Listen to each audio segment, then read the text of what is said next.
Good morning and happy summer, everyone. Welcome to the Veloz Summit series on navigating the EV ecosystem.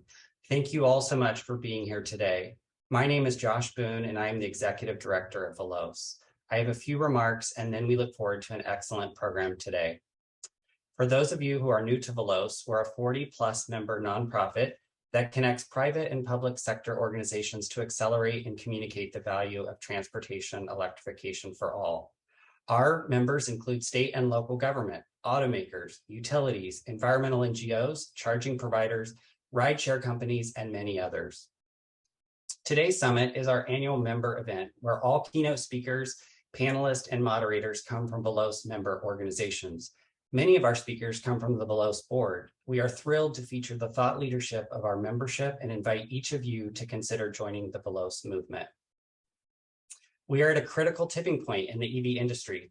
California has surpassed 16% EV market share, and nationally, that number is almost 6%. With fast rising consumer demand, an influx of federal and state funding for charging to spur even more adoption, and new vehicle makes and models being released every day. We are also facing some challenges with setbacks to federal climate legislation and choked supply chains due to COVID and the war in Ukraine. In today's summit, we will check in with specific parts of the EV ecosystem: automakers, utilities, rideshare providers, charging companies, and others, to discuss the exciting opportunities and also the specific barriers we are facing with strategies to overcome them. Our panelists will talk about how to best leverage these upcoming investments, the progress of their electrification efforts to date, and how to ensure that transportation electrification is equitable. At Veloz, we believe that we can move faster and more effectively when we work together. And the goal of this summit series is to drive dialogue around policy and education by bringing together industry experts and timely topics to all of you doing such excellent work out in the industry. Now, before we get to the content, I do have a few housekeeping notes. Today's summit is being recorded and will be available after the event. It will be a continuous Zoom webinar link, so you can use the same link for the duration of today's summit. It is important to share what you learned today. Follow Veloz on Twitter, share key points, and tag @Let'sVeloz. Again, our hashtag is @Let'sVeloz. Lastly, my colleague Muni Krishna, which is Veloz's Strategic Partnership Director, will MC today's summit. You'll meet her a little bit later. So let's jump right in. It is my honor to welcome the chair of the Veloz Board of Directors and the Senior Vice President of Corporate Affairs at Southern California Edison and Edison International, Caroline Choi. Caroline is responsible for overseeing government affairs, public affairs, corporate communications, and corporate philanthropy on a national, state, and local levels for one of the nation's largest electric utilities. Welcome, Caroline. Thank you so much, Josh, and good morning to everyone. It's a pleasure to be with you today, and what an exciting time to be working in e-mobility. So I'm just going to cover a few things in my remarks. I want to quickly cover the progress made, since we really rarely take time to pause and to celebrate that. I'll touch on the opportunities we have to advance transportation electrification at a scale and speed that's really necessary to achieve the ambitious climate and clean air goals we have. And then I'll talk some about what Southern California Edison is doing to meet the future of electric transportation. So how are we doing? According to Bloomberg analysis of adoption rates around the world, the US is the latest country to pass what's a critical EV tipping point, and that's 5% of new car sales powered only by electricity. So that threshold signals the start of mass EV adoption when technological preferences rapidly flip. And we're seeing that as customers come talk to us. So we've reached a nearly 6% adoption rate in the United States, which is just tremendous. And here in California, of course, continue to make progress. At the end of May, we had over 1.1 million EVs registered in the state, and we had about 372,000 of those in Southern California Edison service area. I'm the owner of one of those vehicles. So with the cost of gas up recently, electric vehicles are certainly beginning to look more and more like the budget-friendly option. And the cost of electric is really dropping, with many automakers like Chevrolet, Nissan, Hyundai dropping the price for the entry-level models. And then there's competition in the EV space, with new vehicles coming to market around the $45,000 price point, like the Hyundai Ioniq 5, the Kia EV6 and the Volkswagen ID4. So I'm really excited. My lease is actually coming due soon, and so I'm already out there looking at new vehicles and what I could might get into. There are also really helpful policies that are driving vehicle adoption, which is great to see. Beyond the federal tax credits, customers, whether you're buying or leasing a vehicle, can take advantage of state, local, and even utility programs. And then with Volkswagen, Ford, and you're going to hear from Cynthia Williams here in a minute, BMW, they're each targeting 50% or more of their global sales to be fully electric by the end of the decade. We really are excited about the continued growth in this market, the trajectory that we're on as automakers and suppliers ramp up production. So really fantastic place to be in at the moment. But always room for improvement, right? And so while progress has been made, and certainly here in California, policymakers and stakeholders, all of you, realize that we need to increase the pace of electric vehicle adoption and supportive infrastructure to meet the state's ambitious 2030 and 2045 goals. SCE's analysis shows that for California to meet the 2030 and 2045 climate goals affordably, the state needs 80 gigawatts of large-scale renewable energy and 30 gigawatts of distributed renewables, as well as 30 gigawatts of large-scale energy storage and 10 gigawatts of distributed energy storage. And leveraging all that clean energy that the electric utilities are delivering to reduce emissions in other sectors of the economy, like the electrification of transportation and buildings, which are the two largest sources of greenhouse gases in the state of California. And so in the vehicle space, we see the need for electrification of 3/4 of passenger vehicles and 2/3 of medium duty and 1/3 of heavy duty vehicles in California highways by 2045. So a tremendous amount of electrification needs to happen in the transportation sector in not that many years. And that equates to 26 million cars, right? We're at 1.1-ish. We need to get to 26 million passenger vehicles, 900,000 medium duty, and 170,000 heavy duty vehicles by 2045. So to achieve that level of electrification, we're estimating an investment need of $175 billion in clean energy, plus another $75 billion in transmission and distribution grid investment. And that sounds like a lot of costs, which it definitely is. It also translates into well-paying jobs in the clean energy and clean tech space. It's a decline as well in spending on fossil fuels like gasoline, diesel, and natural gas. And the customer's energy share of wallet should actually decline over that time frame. And that sizable investment may soon be overshadowed if we don't pick up the pace by the growing cost of inaction in the form of damage that's been resulting from increasing number of destructive natural disasters that have been driven by climate change. So as we advance the clean energy economy, California and other places as well need the right policies, investments, and incentives to make the transformation a reality. And so, for example, while California is on track to surpass its goal of 1.5 million zero-emission vehicles on state roadways by 2025, the state is behind in providing the charging infrastructure needed to support the growing segment. You know, we know that the EV market, as it moves from early adopters to the more mainstream buyers, the charging infrastructure needs to be there to help drivers shift to EVs as their primary vehicle. And so to achieve 8 million zero-emission vehicles by 2030, which CARB has identified as what is needed, we also need approximately 1.2 million shared chargers to support the expected intra-region travel demands.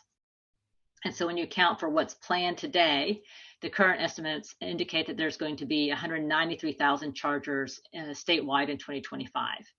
So that means that by 2030, California needs almost 1 million more additional chargers to meet the charging demand that we see for the 8 million vehicles.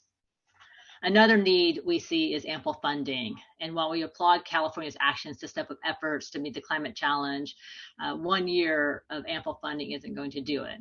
That said, we definitely should celebrate what was passed in the 2022 state budget, with approximately $10 billion over multiple years, including $600 million in 2022 for medium heavy duty zero emission vehicle trucks and buses, $76 million for low income light duty zero emission vehicle incentives, and then $383 million for infrastructure, particularly in low income communities. And that will definitely go a long way in getting towards that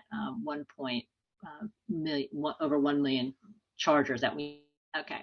So just that we needed ample funding, that there was a great opportunity in 2022, and we really applaud the state for the budget that was passed with approximately $10 billion over multiple years, including $600 million for medium heavy duty zero emission buses and trucks, $76 million for low income light duty zero emission vehicle incentives, and $383 million for zero emission vehicle infrastructure in low income communities, which is really going to be helpful to meeting that need for the additional chargers. And while we're awaiting some details, we definitely see the increase focused on emissions free transportation as a really wonderful thing. So last year when we released this paper, we called it Mind the Gap, which contains policy recommendations to accelerate the rate of emission reductions necessary for California to achieve its 2030 greenhouse gas emissions target. And while California has achieved a 1% average reduction each year to hit its 2020 target, which you all know is the 1990 emissions level, which is great given that California had economic growth in that time frame, the rate of emission reductions it needs to achieve between now and 2030 is quadruple that, because we have a 40% below 1990 level target to hit in 7.5 years. So at the state level, we had some recommended policies, which include developing a plan for achieving the 2030 targets, including vehicle and supportive infrastructure, adopting infrastructure targets of the 1.15 million chargers that's going to be needed to hit the 8 million vehicle target by 2030, and to incorporate that in state policies and agency decisions related to infrastructure and planning. Providing funding to governments and communities to identify their infrastructure needs to advance and accelerate transportation electrification in their areas.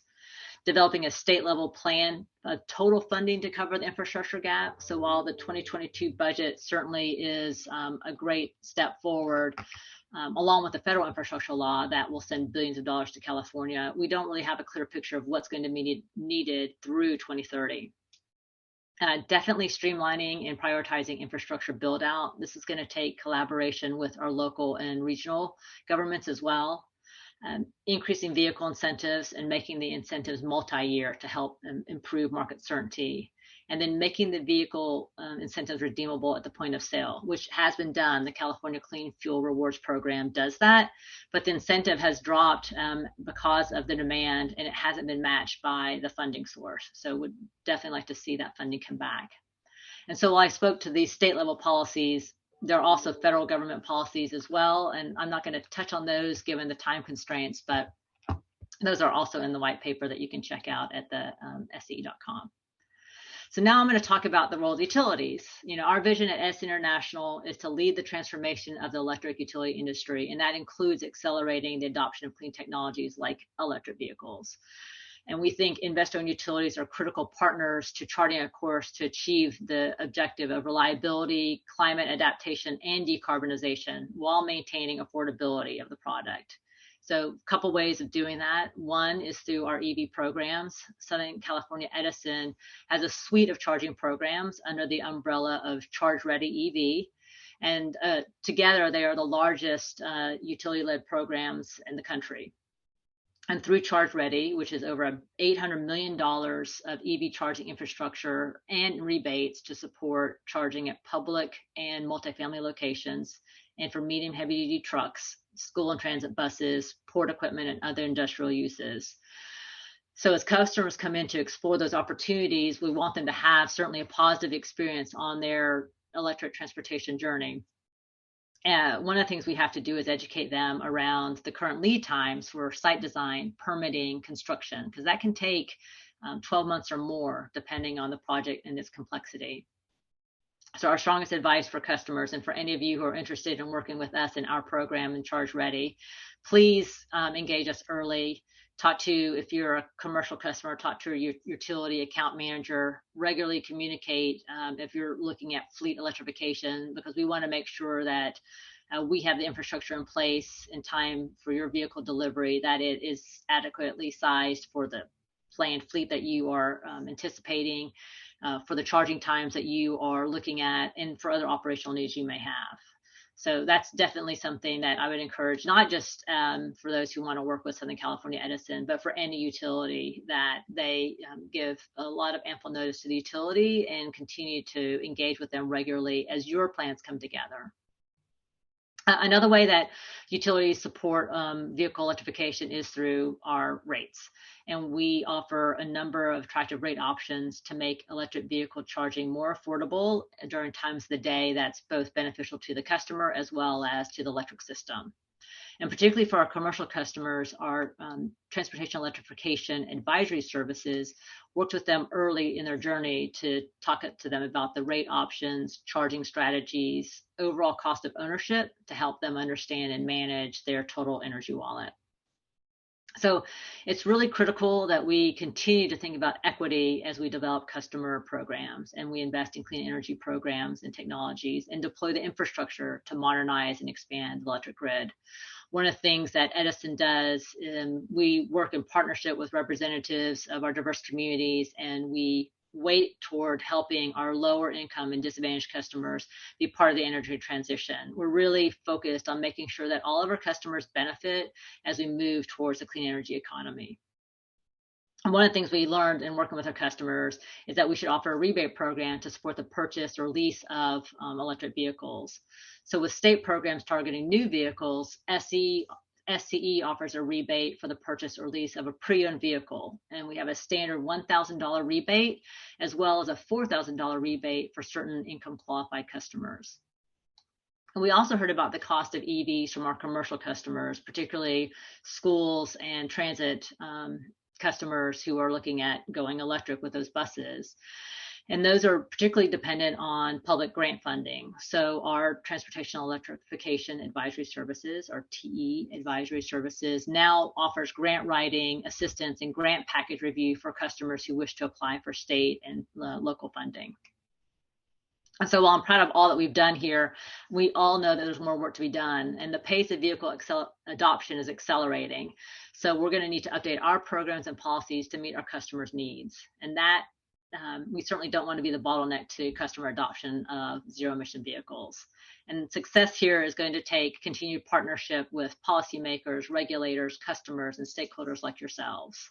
And so that brings me to my last point, and that partnerships truly are key here to the success of transforming the vehicle market. Cross-sectoral support via partnerships and collaboration has been critical to arriving at the right solutions, and it will continue to be critical. Edison is a member of several organizations working to advance the rapid transition to zero-emission transportation sector. And as board chair and an active supporter, I'm just going to plug Veloz here for a second. You know, we have a diverse board that represents various industry players. We also have an actively engaged public policy committee of government leaders. So we think Veloz is uniquely positioned to bring cross-sector engagement and thought leadership to the space. And through its programs and campaigns, Veloz is leading the charge in customer education, certainly here in California. The summits and the webinar series, they provide an avenue to actively seek diverse perspectives and share inclusive ideas to achieve clean transportation, while also creating a space for dialogue to address challenges, bust myths, and make connections and drive collaboration. The Electric for All campaign that we have helps customers find incentives, the right car, and the right home charger. And then finally, our ad campaigns like Kicking Gas or the 40 Million Reasons to Go Electric or this upcoming Busting Myths campaign reach broad audiences and help position the EV revolution within the mainstream public discourse. So if you're not a member of Veloz, I hope you will consider joining. So in closing, it's a big ask to move the market, and there's no individual company or sector or region that can manage the clean energy to enable that affordable, reliable, just transition for everyone. And we are going to continue work on our commitment to harness the diverse wisdom and talent of our teammates, our partners, and communities to lead and align the clean energy transition. If you'd like to work with us, please don't hesitate to reach out. So thank you so much.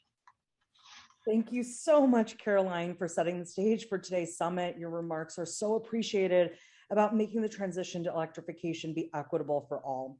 Hello, everyone. As Josh mentioned, my name is Mooney Krishna. I'm the Strategic Partnerships Director here at Veloz and your MC for today's event. I am thrilled to be with you to help introduce our spotlight speakers and panels. But first, during the event today, we'll be doing 2 drawings for a $30 Visa gift card as a way to say thank you for joining us. So let's kick off this morning with a drawing. Names of all registered attendees have been added to the wheel of names, and we're going to spin that wheel to see who the lucky winner of the $30 Visa gift card is. And there's more than 500 of you on today's webinar, so please excuse us, those names look really tiny on that wheel. Congratulations, Dominic. Our team will reach out to you via email today after today's event. We're going to have another $30 Visa drawing before our closing keynote, so please stick around. Up next, we have a spotlight talk from Cynthia Williams, the Global Director of Sustainability and Compliance at Ford Motor Company. Cynthia is responsible for sustainable business plans and policies, environmental negotiations with regulatory bodies around the world, reporting on the company's environmental and social performance, and engaging with non-governmental organizations and other external stakeholders. I say this to note how incredibly lucky we are to have Cynthia with her breadth of knowledge on the industry, both on Veloz's board and in today's summit. Welcome, Cynthia. Thank you, Muni, and thank you for having us here today. It's a really, really exciting time to be in the auto industry. And it's a pleasure to be here to represent Ford and to share a bit about how Ford's sprinting to electrify our fleets.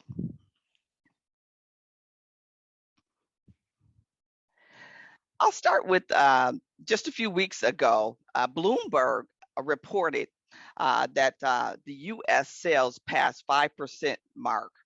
And that's a critical tipping point where you see technologies move from early adopters to more mainstream demand. And as usual, California is a little ahead of the rest of the US and passed the 5% mark about 2017. And they're now rocketing past 15% sales of electric vehicles. Very, very exciting for our industry and consumers.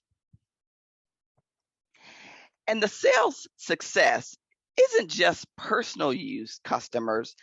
Businesses like those at the Dutton Ranch love electric vehicles and what they have to offer. The solutions provide both sustainable and lower cost solutions for customers.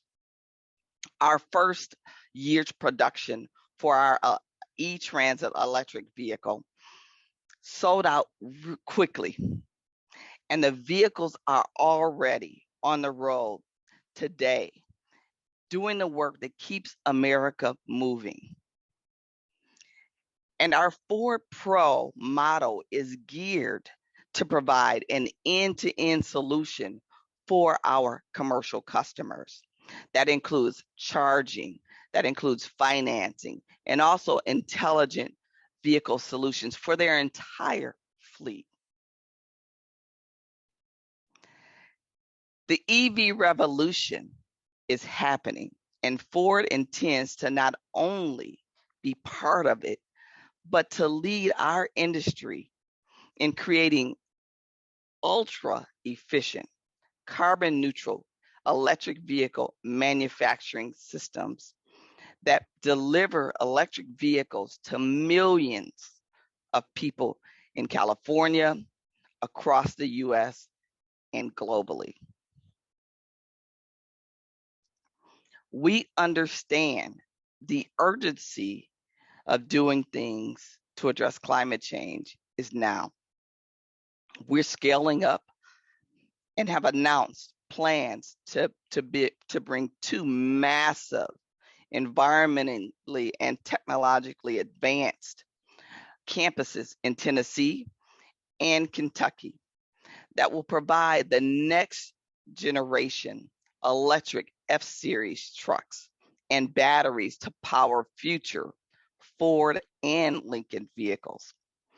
We are putting our money, where our mouth is. We're investing over $50 billion through 2026 to ensure that we can reach our aspirational targets on climate change. And let me expand a bit on that, just to give you some background. Grounded in science, we have established interim targets through the Science-Based Target Initiative to address the urgency of climate change. We're focusing on 3 areas globally that accounts for more than 95% of our CO2 emissions. That's our vehicle use, our suppliers, and our operations. We're going beyond tailpipe emissions, reducing vehicle emissions on a well-to-wheels basis. Again, we're focusing on our supply chain, which is our initial approach. We're targeting our select tier 1 suppliers, and our operations. We're targeting both scope 1 and scope 2 emissions for manufacturing and non-manufacturing locations. And building on strong demands for our electric vehicles from our consumers, Ford recently announced a set of initiatives for sourcing battery capacity and raw materials, that it sets a clear pathway to reach our aspirational targets, to reach 600,000 EVs by 2023, late 2023, and more than 2 million electric vehicles by 2026. And Ford creates a new EV supply chain that upholds not only our commitments to sustainability and human rights. The company continues to plan more than half of our electric vehicles will be, half of our vehicle fleet will be electric by 2030, and achieving, again, our carbon neutrality goals no later than 2050. While we're excited about the momentum for electric vehicles, there is still lots of work to be done to ensure the transition continues to accelerate. A huge focus and one of Ford's core values in our history is on accessibility and access to EVs and EV infrastructure and affordability are all focal to the just transition strategy that we've laid out. We support the transition to electrification that's economically equitable. Ford is offering non-discriminatory financing for products that are for our underserved communities and borrowers. We're driving investment in low income and disadvantaged communities. We're financing may also relate to installing charging infrastructure for individual consumers. We are also focused on our own workforce. We're investing more than $525 million in the US over the next 5 years to ensure that we can train auto technicians for electric vehicles. And we're developing our employees that can develop and maintain skills that they need as well. Again, a just transition is key to our progress.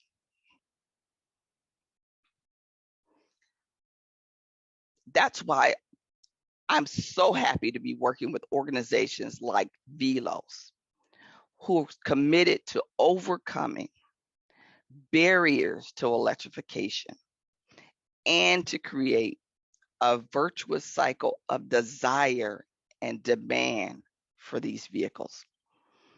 Demand side incentives are enabling factors for boosting EV demand. It's critical to continue the momentum to accelerate electric vehicle adoption.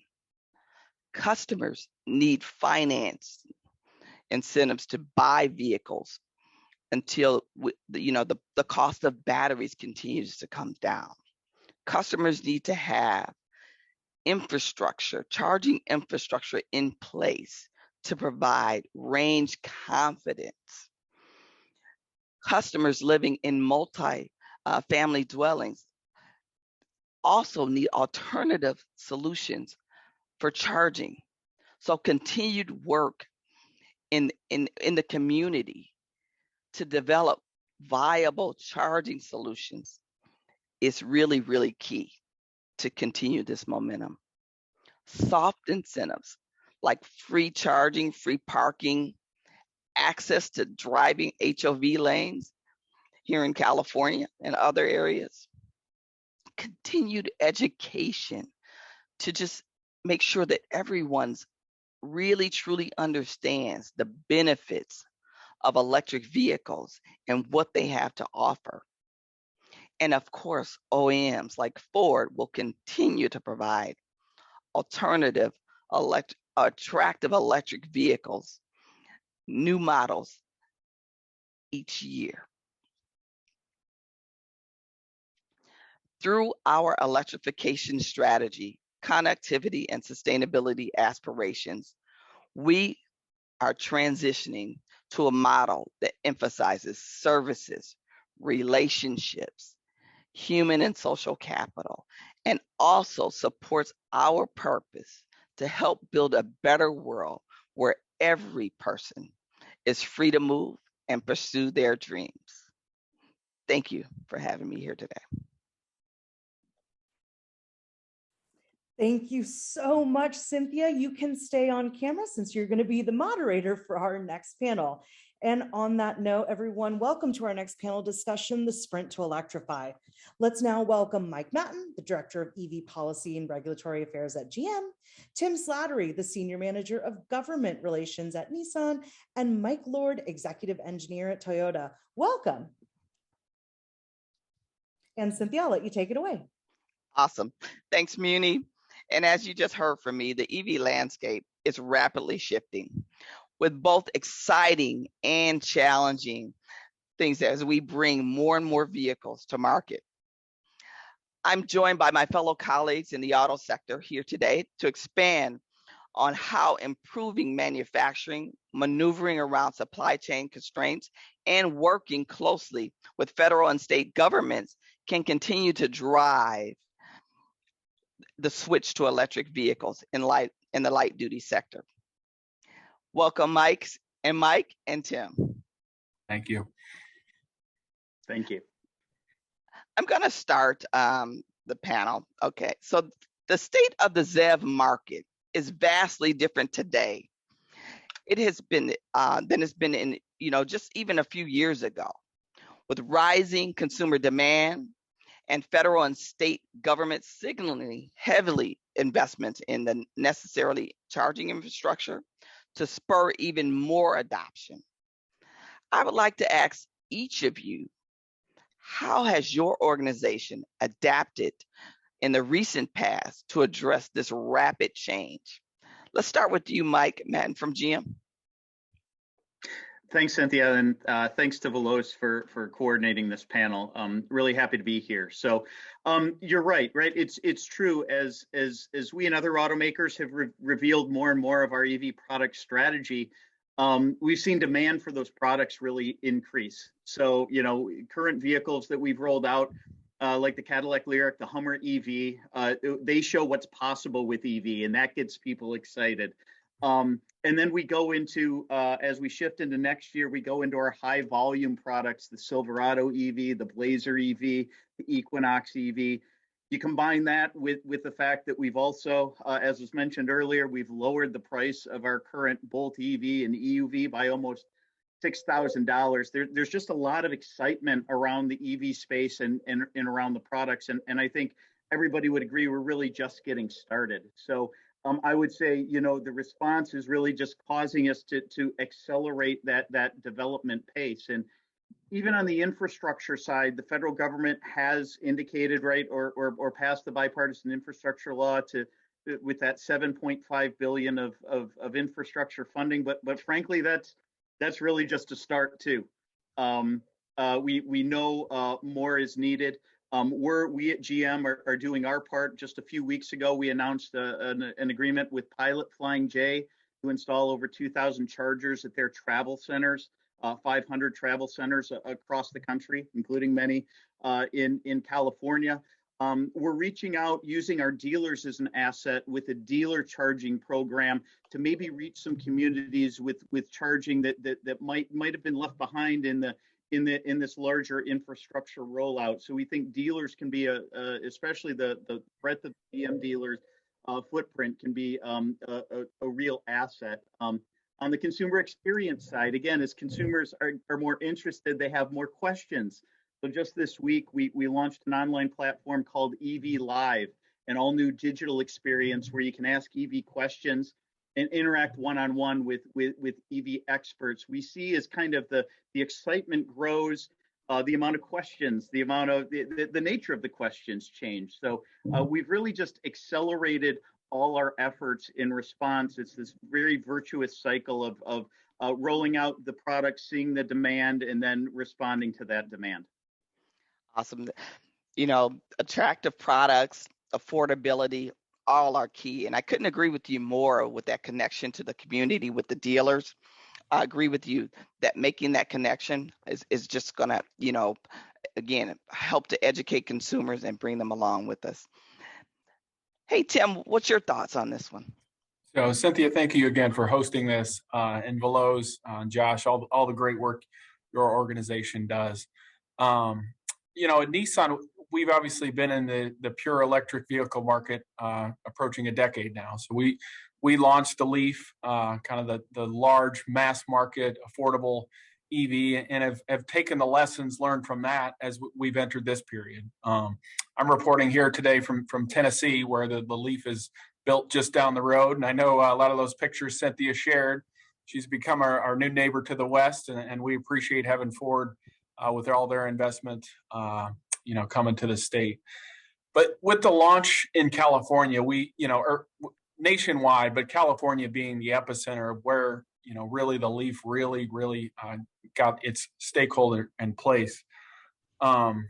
We've continued to learn what our customers want. I think with this recent kind of last 2-3 years going through the pandemic, going through kind of this rapid rise in EV demand, within the last 6 to 12 months, we've looked at what we've done in the past and honed it. In particular, the one point I'd raise beyond all the issues Mike talked about, which I agree completely, is working with our dealers to say, hey, listen, we got a new customer base that's very interested in electric vehicles. And you need to be able to answer the questions that they have for someone who's maybe never driven an EV or knows someone that's driven an EV. And so we've been working with our dealer base to educate our customers. And on the customer side, we've taken the step, we've launched a new program, and this was kind of because of COVID, but other factors, due to customer needs, is Nissan at Home. So that customers can experience the car without, maybe they don't have time to go to a dealer, and they're able to do it through their phone to get a simple request to do an EV ride and drive. So that's something we've done to react to this what we'll call a spike in EV demand in the last 12 to 24 months. Awesome. Thanks, Tim. Yeah, learning from your customers, I think, is another critical point that you made there. And just learning from them, understanding what they want and what they need to get the job done, I think is critical to move forward. But thanks for those comments. Let's turn to you now, Mike Lord from Toyota. Sure. Right, thanks, Cynthia. And I want to thank Veloz for inviting me and Toyota here to this panel today. Toyota started its electrification efforts decades ago, and we've actually recently seen a much higher take rate on our hybrid electrified options recently. And these powertrains now are making up about a quarter of our overall sales, at least in 2021. And now that there are a lot more interest in ZEVs, we continue to adapt by offering more options such as plug-in hybrid electric vehicles, fuel cell electric vehicle, and BEVs as well. We think it's one of the key aspects going forward as we continue to electrify the fleet is to have this portfolio approach of vehicles to address the needs of many different types of consumers. BEVs and fuel cells and BEV can meet different parts of the market, and we think that continuing to work on all three technologies is going to be key to meeting the needs, not just for our customers now, but as the market matures to the more mass market, lower cost vehicles. We also welcome the investment in infrastructure as it makes ZEVs more accessible for people, but we think we need to make sure that the infrastructure is being placed where they may help those without home charging capabilities. For example, multi-unit housing, and one of either chargers in those areas where multi-unit dwellings are, apartment complexes are, or people are parking on the street, or hydrogen refueling infrastructure. That's very helpful as well. There's a lot of people that drive vehicles currently that fill them without a problem, and hydrogen refueling is the same model as how people fill those vehicles right now in the zero emission model. So I think that's what I'd like to add to the discussion at this point. Thanks, Mike, and I couldn't agree with you more. Again, the multi-unit dwellings, that's one that we'll have to work together on, working with the community to understand where should we place community-based solutions so there's alternatives for folks in multi-unit dwellings, as well as the hydrogen infrastructure barrier that you mentioned, or the challenge there. I think working not only across light duty, but that's a solution for your heavy duty vehicles too, that we should work together on. So moving into and talking about the state of the market, the opportunities, I believe they're just truly endless for electric vehicles. However, we need to be a bit realistic about the issues we are currently facing as manufacturers, so we can develop strategies, again, to overcome them together. Mike, Matt, and Jim, we often hear about supply chain constraints affecting the auto manufacturers in general.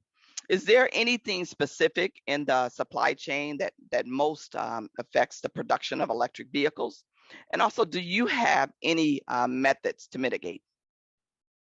Sure, it's a great question. It's top of mind, and it's top of the discourse really in the auto industry, obviously for the last 12 months. So there's no question. I think the entire industry is still experiencing disruptions from the chip shortage. All of our companies are I would say reevaluating the supply chains, potentially trying to get more vertically integrated, have more transparency in those supply chains to make sure that this doesn't happen again. This is nobody likes to not make vehicles when there's demand out there, or not have vehicles on dealer lots.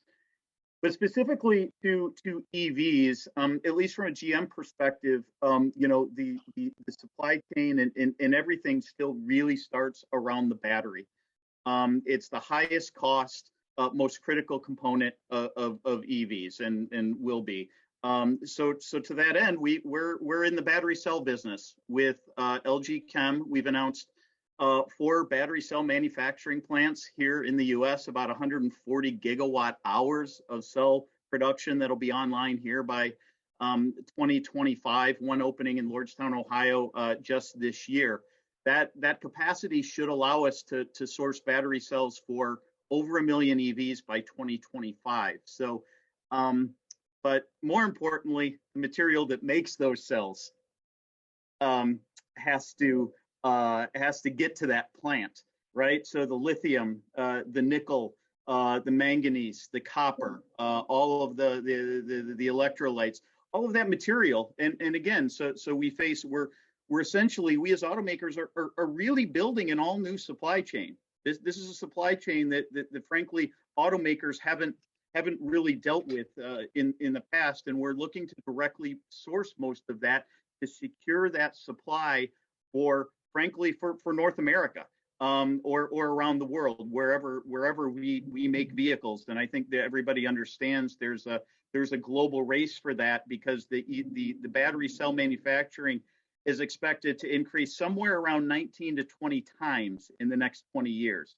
Just to give you a sense of the scale we're looking at. So I think specifically to EVs, we're looking at supply agreements to secure those critical materials and more of a long-term play, I guess short and long-term, is to nearshore, onshore, or nearshore a lot of those materials, as well as obviously getting the battery recycling business kick-started here, which will get kick-started as the battery plants come online. So yeah, EV supply chain does create some unique challenges, but I would say, we're fully aware of those challenges. And just yesterday, announced a few more supply agreements and highlighting that we do have enough materials secured for 2025 and our million units of EV capacity by then. Absolutely. I think we're all making some great strides there. And what you mentioned too about supply, the chip shortage disruption, I think the federal support that for the CHIPS Act is definitely needed there. And some of the things we all should be working to progress that through our state legislators.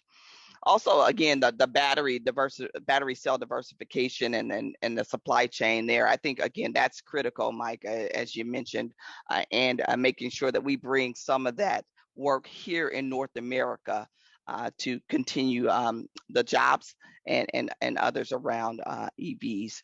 But thank you for those comments. So Tim, one of the issues in the market, demand versus supply of the vehicles themselves.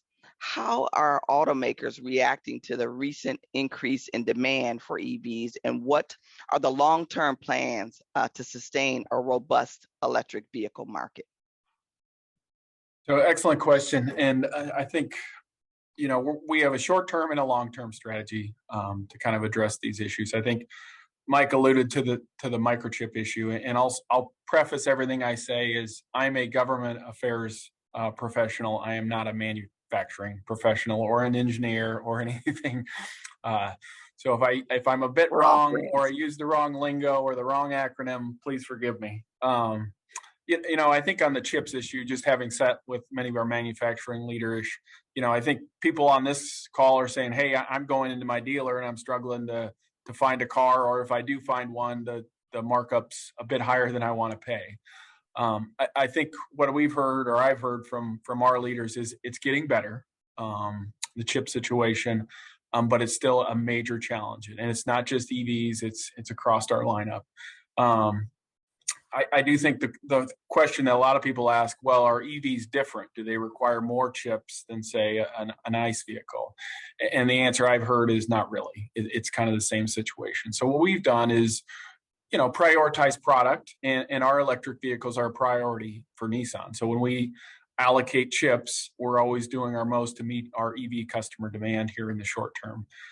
The second thing we're doing in the short term at Nissan, at least, like a lot of others, is more product. I think most of you have heard, but I'll make sure I put my plug in, the new Aria. It's our new crossover that's coming out from Nissan that'll be hitting our dealerships later this fall. And so I'll pull up a background of that so you can kind of take a look and do my marketing pitch here. And long term, we're investing like everyone. We've announced an Ambition 2030 plan. We're going to have 15 electric vehicles in the Infiniti and Nissan lineup by 2030 across the globe.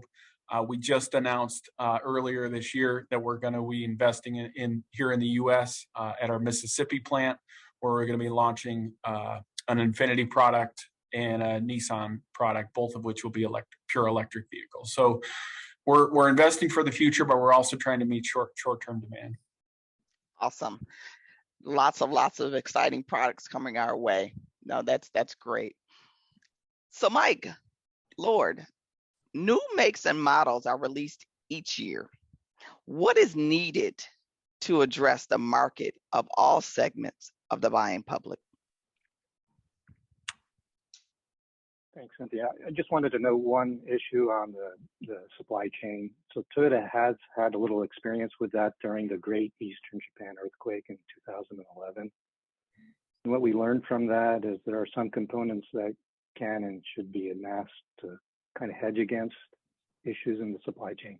Fortunately, the supply chain issue has been going on and on, but we learned a little bit from that in the past. And I think we're all the OEMs, trying to figure out how to avoid with internal supply improvements, chain improvements.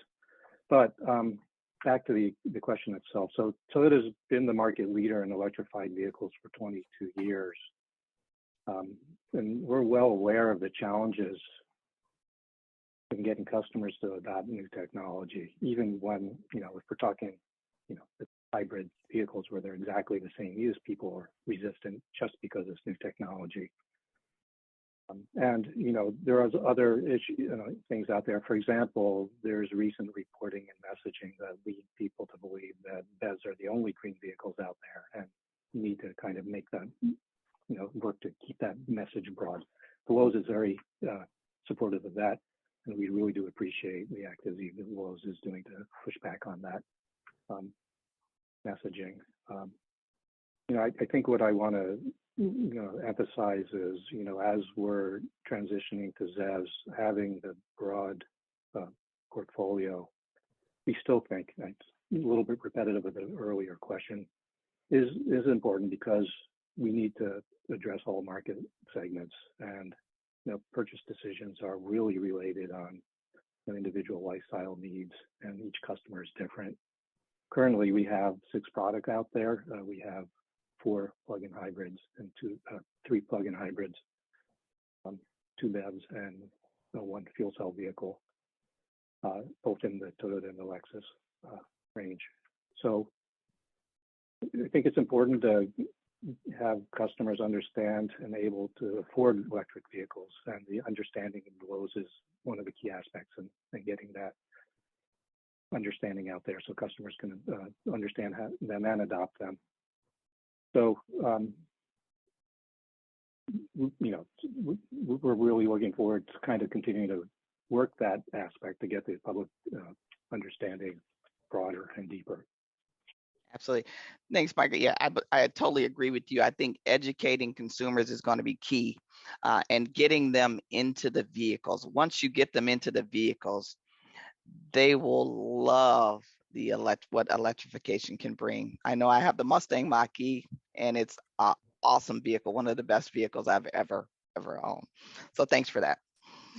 Let's move now to an all-important issue of how automakers and government work together to successfully bring vehicles to market and more drivers into EVs. So Mike Lord, let's start with you on this one. In your opinion, what are some policies to help the market grow and flourish beyond just regulation?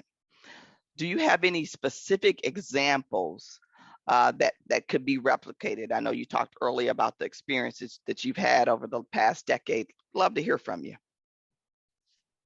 Thanks, Cynthia. Obviously, supportive policies that send the right market signals are key. And one that comes to mind is the low carbon fuel standard.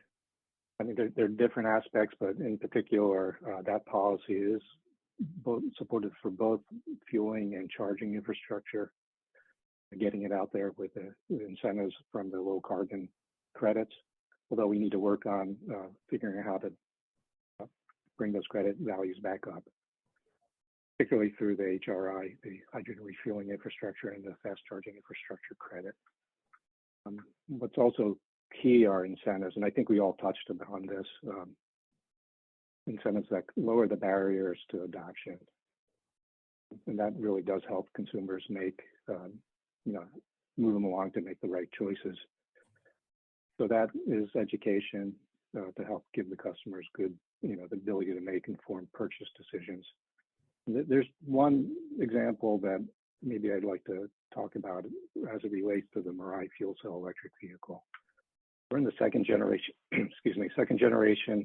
currently, and we know the biggest barrier is fueling. Sorry about that. So we are trying to lower that barrier by providing fuel cards and tools that help new owners know where they can get hydrogen. So there's been some challenges, but we are still seeing people taking the first step. And we're also having events and celebrations for those that made the decision through special owners events and things like that, that kind of help, keep the good feeling going. So activities like that, I think, are very helpful in addition to, getting just customers, potential customers into the vehicle for test drives. Absolutely. I couldn't agree with you more. We have the Blue Oval Ford charging network that connects our customers to over 70,000 plugs. And just, having those tools and having that that availability to our customers just brings them along so much easier. Thanks, Mike. So, hey, Tim, knowing a critical barrier to EV adoption is charging, the influx of federal and state funding towards infrastructure is bound to increase adoption. From your driver's point of view, how should this investment be used?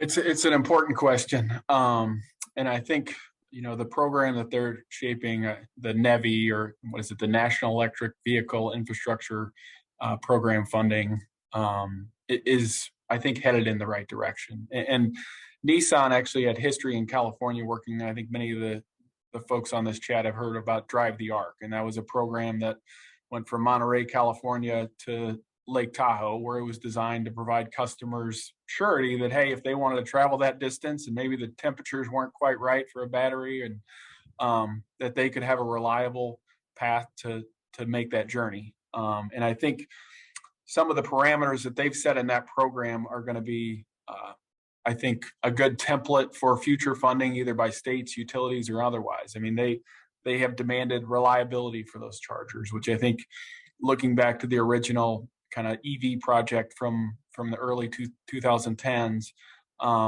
there's going to be a requirement that those chargers are up and running 90%, or it's 97%, I think was the number they put in there. I think the other is fast charging. They have a focus on making sure that customers can get refueled quickly. And so those are going to be important things. All those things kind of help us at the point of sale, because a customer knows, hey, how is this car going to impact my lifestyle? And if they know that they have a network of chargers that can let them get 250, 500 miles away, that they know that, hey, while they may not need them, they always at that point of sale are thinking of the one trip that's going to be difficult. And the investments by the state and federal government that are focusing to kind of meet those needs are going to further grow the market. I totally agree with you as well, Tim. Reliability, fast charging, I think are all key. Another one that comes to mind for me is plug and charge, something that allows a seamless transition for our customers. But great points there. Thanks a lot. All right, Mike from GM. Incentives for electric vehicles allow more drivers to get into cars faster, and it's an important function of all state programs. From your experience, what's working? Voucher programs, incentives at the point of sale. Can you give us your thoughts on that? Yeah, sure. And just a follow up on the NEVI program. Agree with everything Tim said, and just want to highlight the importance. We don't know when we're going to get another $7.5 billion to do something this foundational. So it's really important to get it right, and frankly, to try as much as we can to future-proof all of that work. That's just a really important. It's foundational to the EV industry. That's the word that I keep coming back to.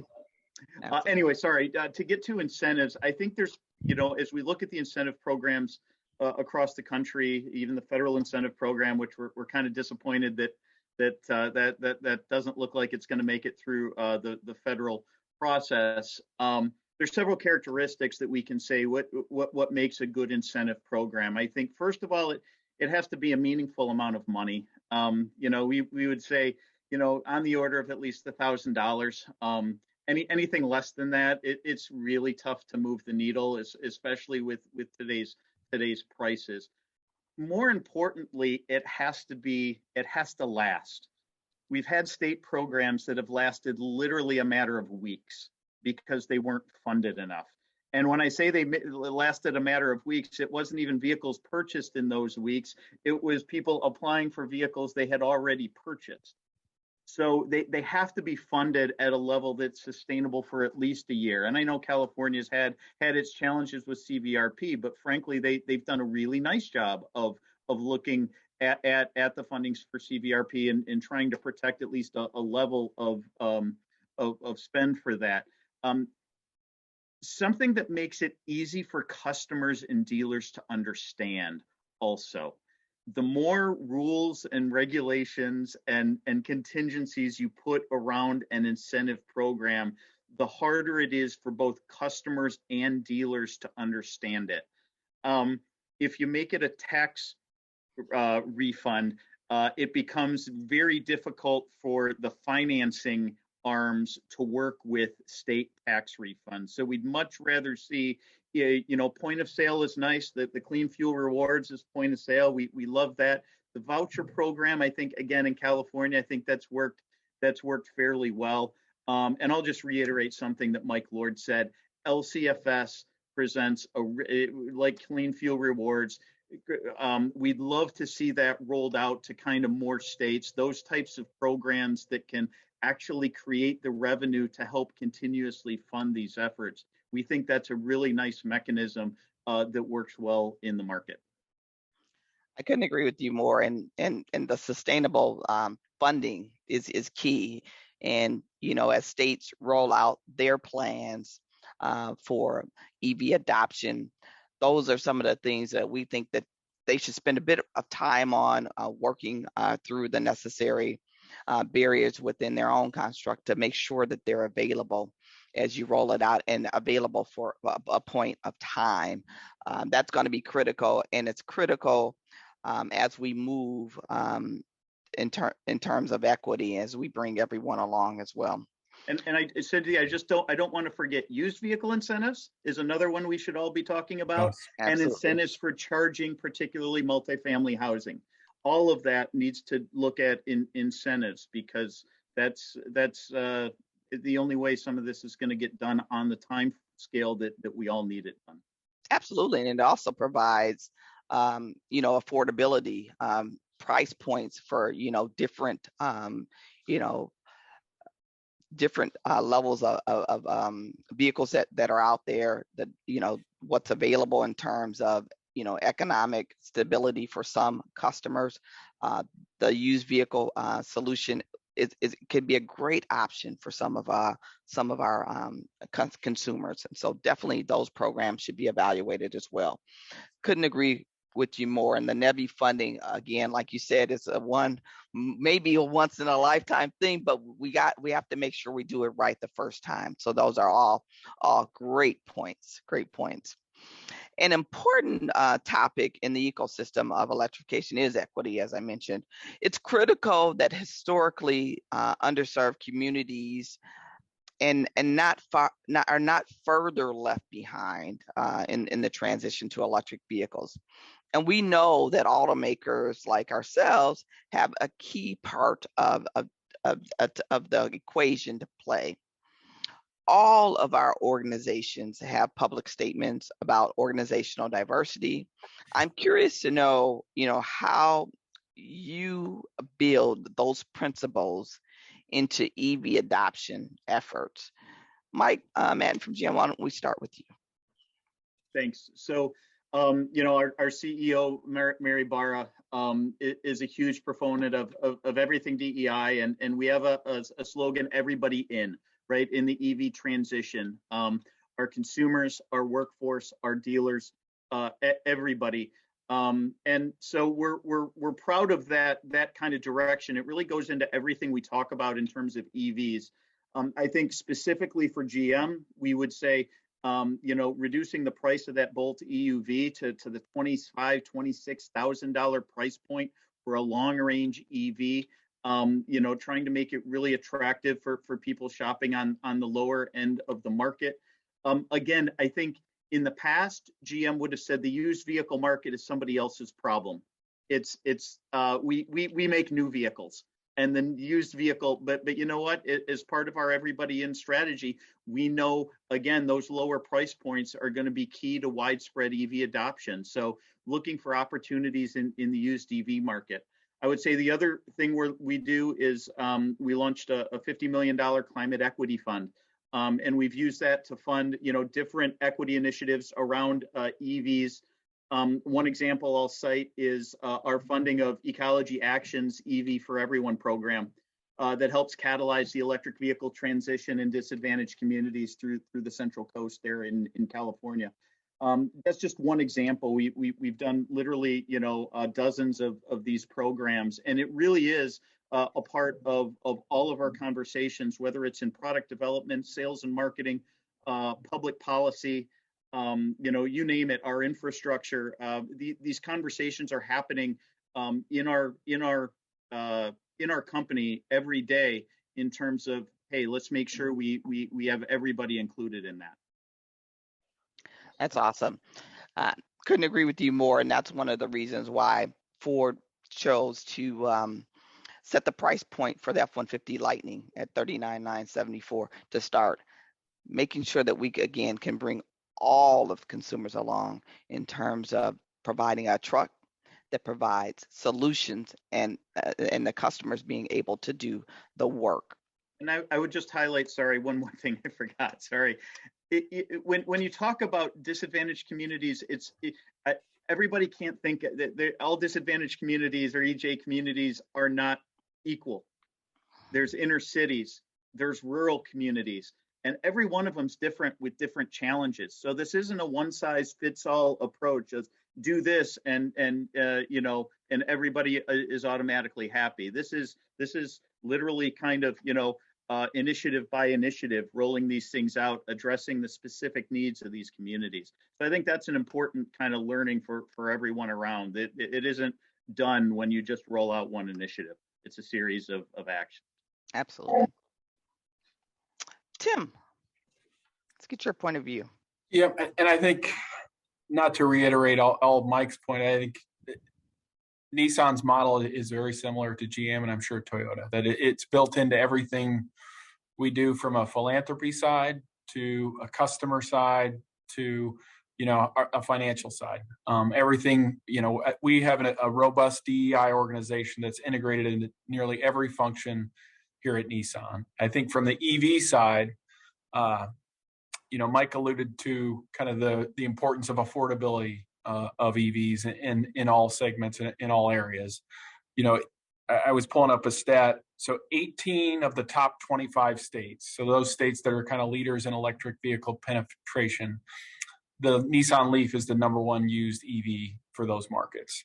And we think it's an entry car for a lot of folks to say, hey, let me see if this can work for my lifestyle. And we find that those customers come back to either buy another used or and then the other part of those used vehicle market is when we sell a new vehicle, we add the warranty to the vehicle because we want to make sure that they know that battery is going to last, for those critical years that they're using the vehicle. And then I think the other point is our Leaf model itself, even the new model. It's at a price point, under 30,000. We've also segmented by battery size to say, hey, listen, maybe the larger battery is going to add $5,000 in cost to the new car. Let's give you the option. And we found that customers want that, and it works great for Nissan. So for our Leaf, we have a 40 kilowatt version, and we have a 60 kilowatt version. So those are the few things Nissan does to kind of ensure we're reaching everybody with EVs. Awesome. I think the choices that you provide the customers is going to be critical as we move forward. Providing them with options again is something that they can use to make the choice that works best for them. Mike Lord, Toyota. Yes. Thanks, Cynthia. And I also want to emphasize the point on affordability is very important, getting the cost of the vehicles down. For BZ4X BEV product, we're getting there. The cost is coming down. I think we all have some work to do. I think as like Madden said, it's 25, 30,000 is a very key segment of the market. So that's key. I also, it's probably important to note that the plug-in hybrid is a pretty good option for some folks, particularly if it's the only vehicle in your fleet. Reduces some concern about public infrastructure usage, which could be a little less built out currently in underserved communities. I want to note that our Toyota Mobility Foundation worked with Mobilize AI to study where charging stations could be installed, talking just about electric charging at this point, electric vehicle charging, how we can get better equity across this important part of the infrastructure build out. And what I guess that study found is that the areas of highest need are places where off-street charging is not readily available. This is back to the multifamily housing issue. And it's, there's less stations in this less advantaged section of the community, and those overlap more multi-unit dwellings and less advantaged communities. So the immediate recommendation from that study was to work on infrastructure, charging infrastructure in those areas. Also, maybe would like to note that we have a project, pilot project with ValleyCan in the San Joaquin Valley with 30 Mirai vehicles. There's an area where home charging is more difficult and there's long distance driving, and we're finding that that's a very good use case for a fuel cell electric vehicle, where that type of driving is more needed than long distance driving, and as I mentioned, there's less opportunity for home charging. So I think that gets to the point that not all less advantaged areas are the same, and we need different solutions and provide different vehicles to meet the needs of everyone. That's awesome. Thank you, Mike. And finally, in the sprint to electrify, we often are moving so fast and don't get a chance to highlight the incredible innovations that we are experiencing on a daily basis. Can each of you describe a key innovation, be it in manufacturing, technology, or business practices, that has helped your organization tackle challenges of the current market? And let's start with GM, Mike. Yeah, thanks, Cynthia. So this might be a little selfish on my part because I was part of the group that helped plan it. But, our Ultium battery system, a modular vehicle platform that can support a wide variety of battery electric vehicles. You see it on the road today, there'll be more, but a platform that can support, anything from an Equinox EV all the way up to the large Hummer. And a platform like that is a massive innovation in the industry. It's something that we've talked about for a long time, but really an incredible amount of innovation went into that. The ability to accept battery cells of different formats, the ability to adapt as battery chemistry and battery technology continues to improve. So on the technology side, I think we're really proud of that Ultium battery package, being able to even be used for things like stationary storage. And those opportunities or crate applications, things like that. On the business side, another one that we saw the need to frankly create an entire organization we call EV Grow, really dedicated to the unique challenges of expanding EV adoption in the U.S. We knew it was going to take, led by, again, a group vice president, led by somebody that had the knowledge, that had the power to really move things along in the GM system. We knew if business as usual, moving all of this through our brands, through our normal channels, just wasn't going to cut it. We knew we were going into a new world. So in the business process world, I think creating that new organization, I think most companies have felt that way. We really need to stimulate the growth of EVs with some I guess new thinking about how we operate in those channels. So I'd say those are the two that I point out from General Motors. Awesome. Thank you, Mike. Hey, Tim, what's your thoughts? So I'll add two. One's kind of been a near term, and I alluded to it earlier, was the Nissan at Home program. And I think while it's not specifically an EV program, it's driven in large part by the EV market and the changing customer base, who's demanding that a simplicity in sale, a simplicity in experience a vehicle that allows a customer to to use their phone rather than, maybe they don't want to go to a dealer. Maybe they just want a little more simplified paperwork to complete an EV transaction, to know that it's there and they can get it. And we think that's been tremendous. The second is a recent announcement by Nissan that by the end of the decade, essentially, I think 2028, and remember, I'm not an engineer, but that we're moving towards an all solid state battery. And what that means for efficiency from an environmental perspective and the battery range is going to be critically important for Nissan. Awesome. Thank you, Tim. Mike Lord. Sure, thanks, Cynthia. So at Toyota, we have the Toyota production system, which has helped us not only in times past, but as we transition to an all-electric future. So we're using the system not only for physical hardware design, but we're using that also in our approach to software. And as a matter of fact, the Toyota production system was one of the key guiding principles that move us out of the earthquake, Great Eastern Japan earthquake supply chain, and also guided us through this supply chain and is continuing to guide us through this supply chain issue to help keep our operations running as smoothly as possible. So I'd like to note that for manufacturing, we have announced plans to build our first battery plant in the U.S., which will be operational in 2025. And this is aligned with our business direction to build where we sell and to further help us with our supply chain needs. And we're also exploring how we might be able to reuse, remanufacture, I think GM and Nissan as well, and all the other OEMs, or recycle battery materials in our hybrid electric vehicles, as well as our, up and coming battery electric and other vehicles using electric batteries. This is a collaboration with Redwood Materials, who we worked with in the past. So that would include looking for end-of-life battery solutions,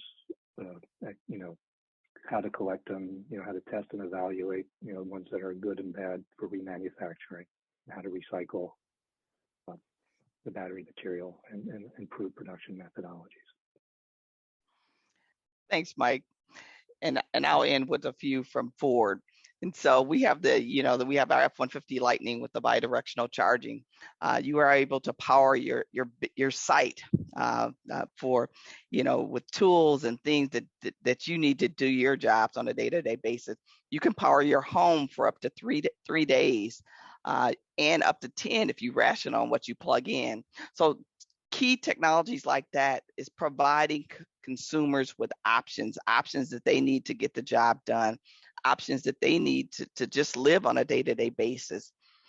Our Ford Pro, I mentioned that before, that whole solution for commercial vehicle customers that understand that total cost of ownership is lower when you switch over to EV.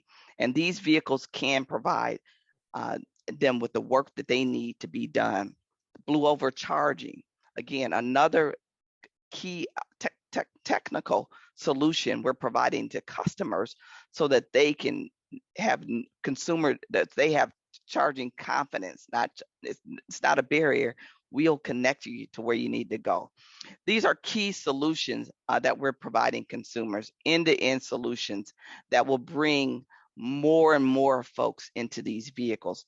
If we continue to work together as industry, working with folks like Veloz to get the consumers in the vehicles, this is what we need in terms of partnerships with governments on select vehicles, incentives, select vehicle infrastructure. Again, that NEVI program that the folks mentioned today. But those are key items that we need to make sure that we're accelerating to a zero emissions future. I thank all of you for participating in the panel today. You guys are awesome. Thank you so much. I'll turn it back over to you, Muni. Thank you so much to all the speakers in this incredible roundtable for that meaningful dialogue. Thank you, Cynthia, for your fascinating spotlight remarks. And thank you, all of you, for being Veloz members. All right, folks, we're now going to take a short 10-minute break, and then we'll be back with our next spotlight speaker. In the break, you're going to see Veloz's EV Market Report, brought to you in collaboration with the California Energy Commission and California Air Resources Board. Look out for an updated report from our team soon. Don't go too far. We'll be back at 11:30. Welcome back from the break, and thanks so much for joining us again. It is my pleasure to introduce you to our next spotlight speaker and Veloz Public Policy Board member, Angelina Galateva. Angelina was the first ever female chair of CalISO and is today the founder of Renewables 100 and is on the board of governors for CalISO. As an expert in strategic issues related to renewable energy, the environment, new technologies, optimizing system efficiency, and overall sustainability policy programs, she is frequently sent as a U.S. State Department representative on renewable energy and grid issues, so we are especially lucky to have her today. Welcome, Angelina. Thank you so much, Mooney. Great to be here. Super excited, and I have to say that the talks before were fantastic, and I also really enjoyed the music and the song that you had for All Electric.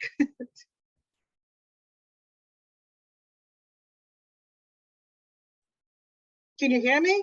We sure can, and we're ready whenever you are. And can you see the slide presentation? We absolutely can. Okay, so here we go. Very happy and excited to be here and present today at Electric for All. Thank you so much again, Mooney, and great to be here. And I'm going to focus on talking about the grid because I come from a grid perspective and also from a renewables 100% perspective. Transitioning to 100% renewables takes decarbonizing all sectors across the board. And of course, we know that transportation is the most important of all. So next slide. We're dealing with several existential crises at the same time. The coronavirus pandemic, which has exacerbated supply chain issues. Next slide. We're also dealing with hurricanes and with climate change that cannot be negated. That is certainly giving us food for thought in terms of fires, in terms of flooding, in terms of grid operation.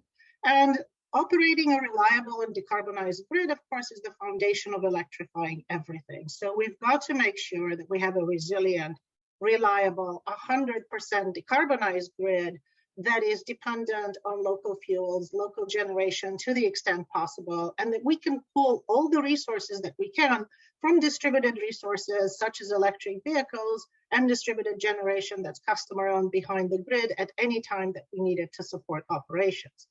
So next slide.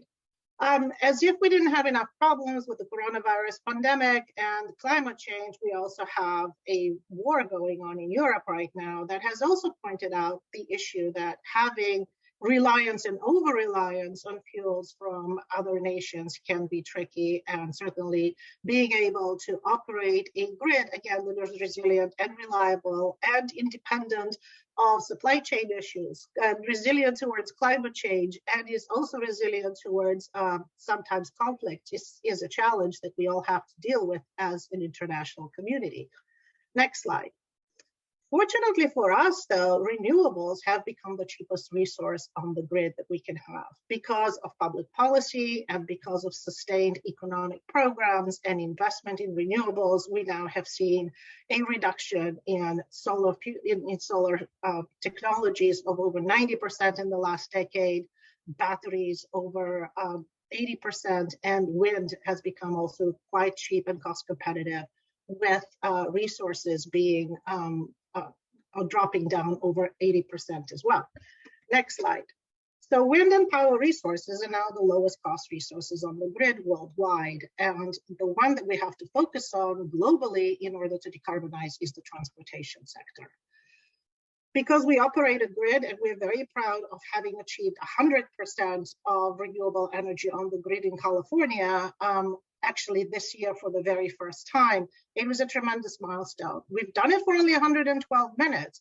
Now the opportunity and the challenge is to do it for 24 hours, 365 days a year, every hour of every single day. But we're not alone here. There are many that are doing it, certainly worldwide. Next slide. We've achieved 100% in California. Others are close to 100% or going towards 100% renewable energy on the grid worldwide. And that is super exciting. Next slide.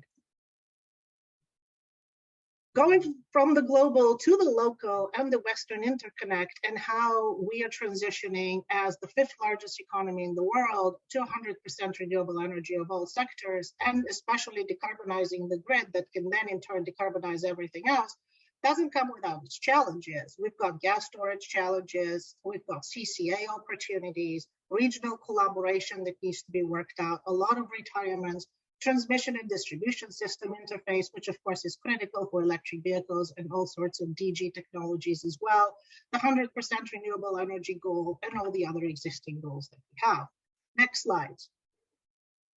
What we're also seeing is on a West-wide basis that we have issues in terms of reliability that all of us need to be cognizant of, and risks that we need to keep in mind as we transition to decarbonizing California, and of course the West follows as well. We've got weak hydro situation because of the droughts. We've got wildfire risk that threatens the Western United States.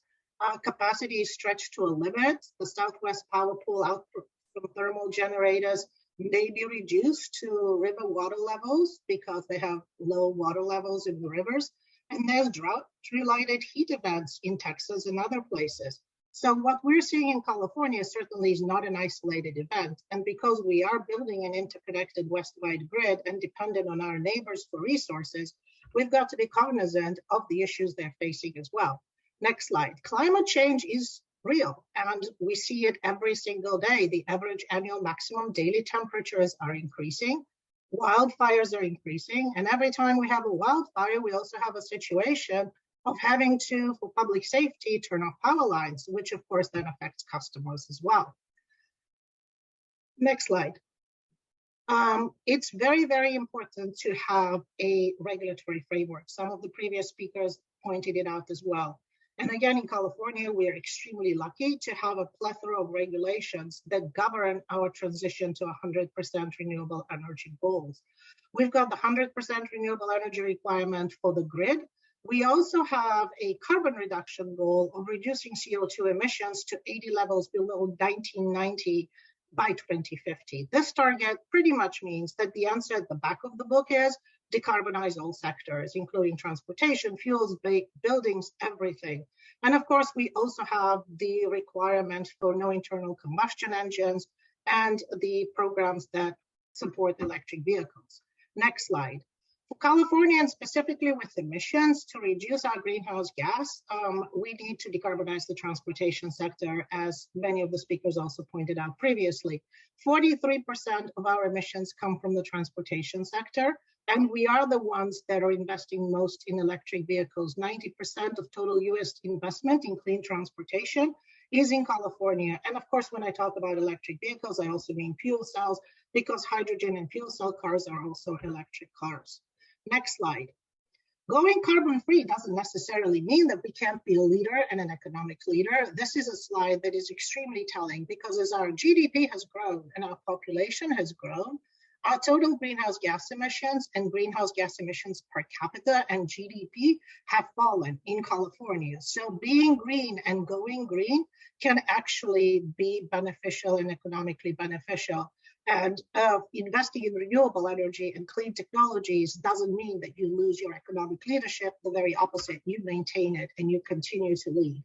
The ISO, which is one of the largest grid operators in the world, next slide, supports California's clean energy goals, and we have been able to achieve massive decarbonization milestones this year and continue to reach them as well, both in CO2 reductions, in achieving renewables. And I should change my slide to 100%, which is the highest level served by renewables, which just happened a couple of months ago. Before it was 94.5. So super proud of that. Next slide. California as a state mandates zero greenhouse gas emissions by electricity by 2045, which means we have massive amounts of new wind and new solar coming on the grid.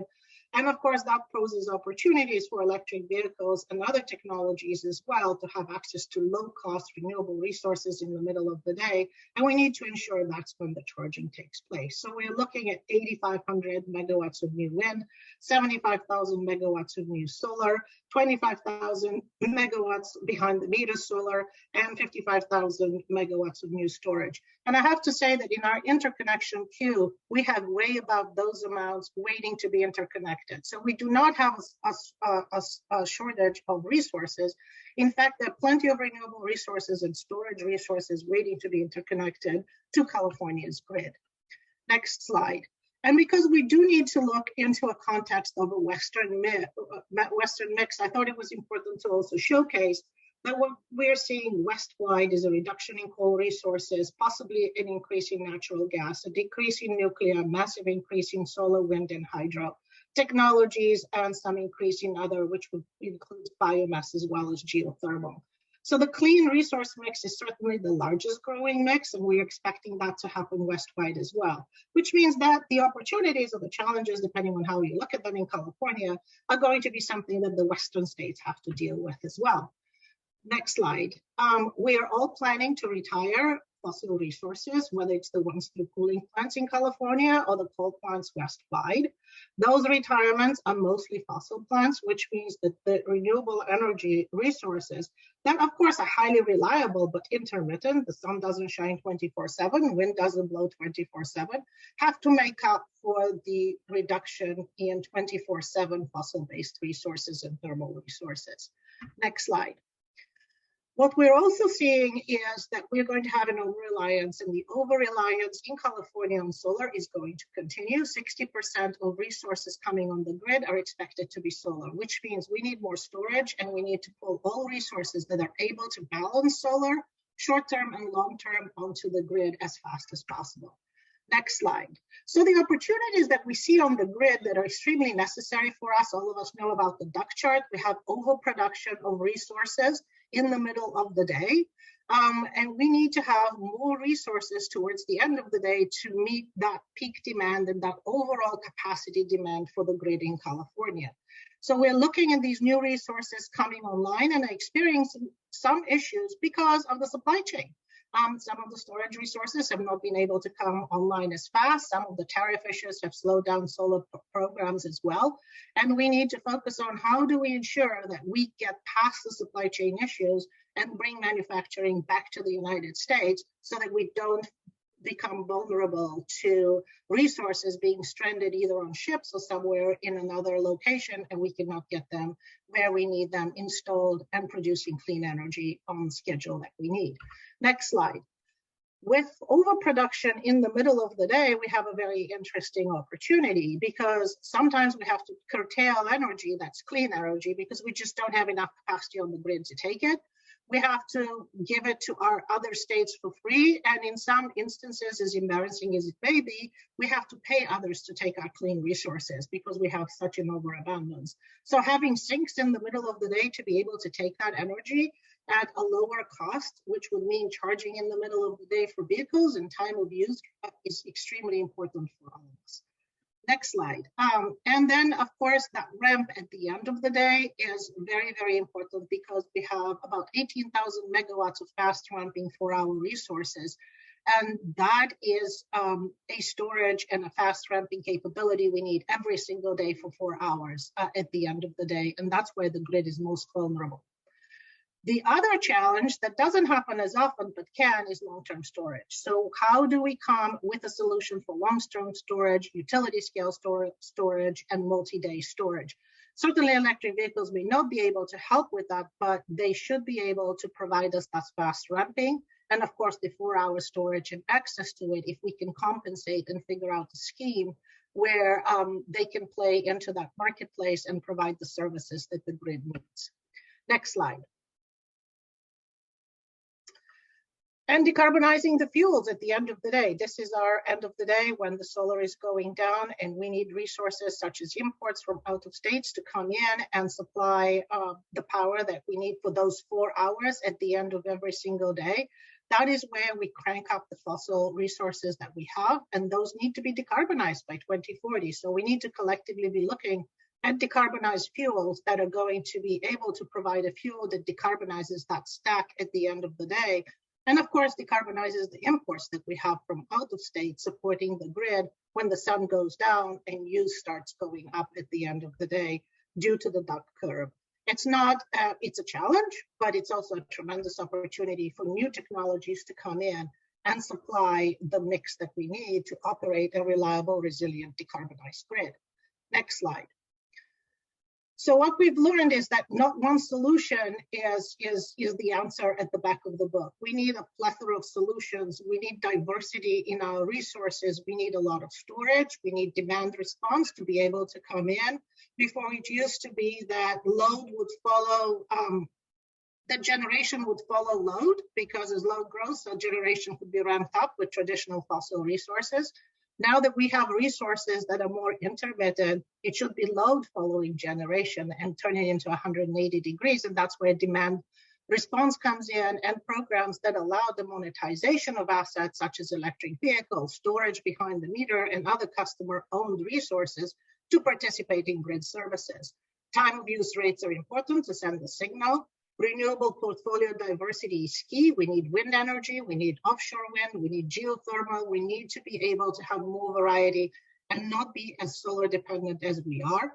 The Western energy imbalance market expansion is key because that gives us access to wind resources from New Mexico and Wyoming, and of course, hydro resources, and we hope that we have a lot of them continue into the future from the Pacific Northwest.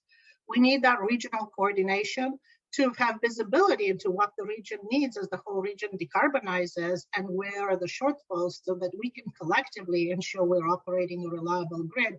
But certainly interconnecting electric vehicles to supply those grid services on a West-wide basis is going to be an interesting opportunity that we should be looking at.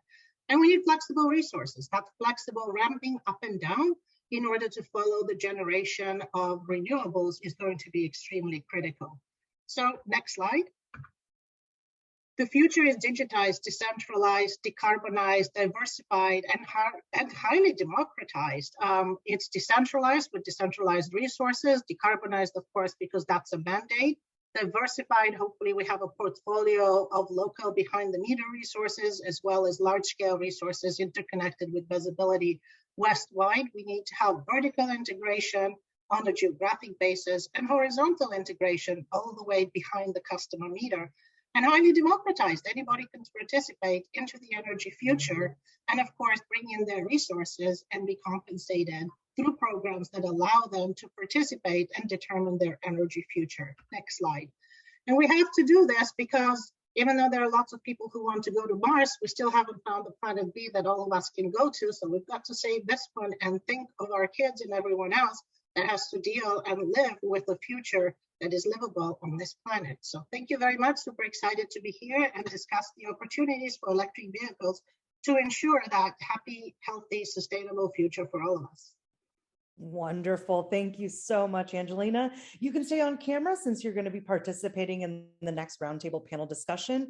So let's now welcome the rest of our speakers for the next panel, the electric grid and electric vehicle. This session is going to be moderated by Nancy Sutley, Senior Assistant General Manager of External and Regulatory Affairs and Chief Sustainability Officer at LEDWP. Please also welcome Aaron August, the Vice President of Business Development and Customer Engagement at PG&E, Miguel Romero, the Vice President of Energy Innovation for San Diego Gas and Electric, and Obadiah Bartolome, the Manager of Distributed Energy Strategy at the Sacramento Municipal Utility District, and finally, Diane Martinez, the Chair of East Bay Clean Energy. Let's not forget Angelina Galateva. Nancy, I'll let you take it away. Thank you very much, Minnie, and thank you everyone for being here. Thanks to Angelina for a great setup for this panel. We're very pleased to be here today with this great group of top EV stakeholders at our electric utilities and community choice aggregators throughout California to discuss the opportunities transportation electrification presents for them, key initiatives to advance electrification, and how we can replicate successful models.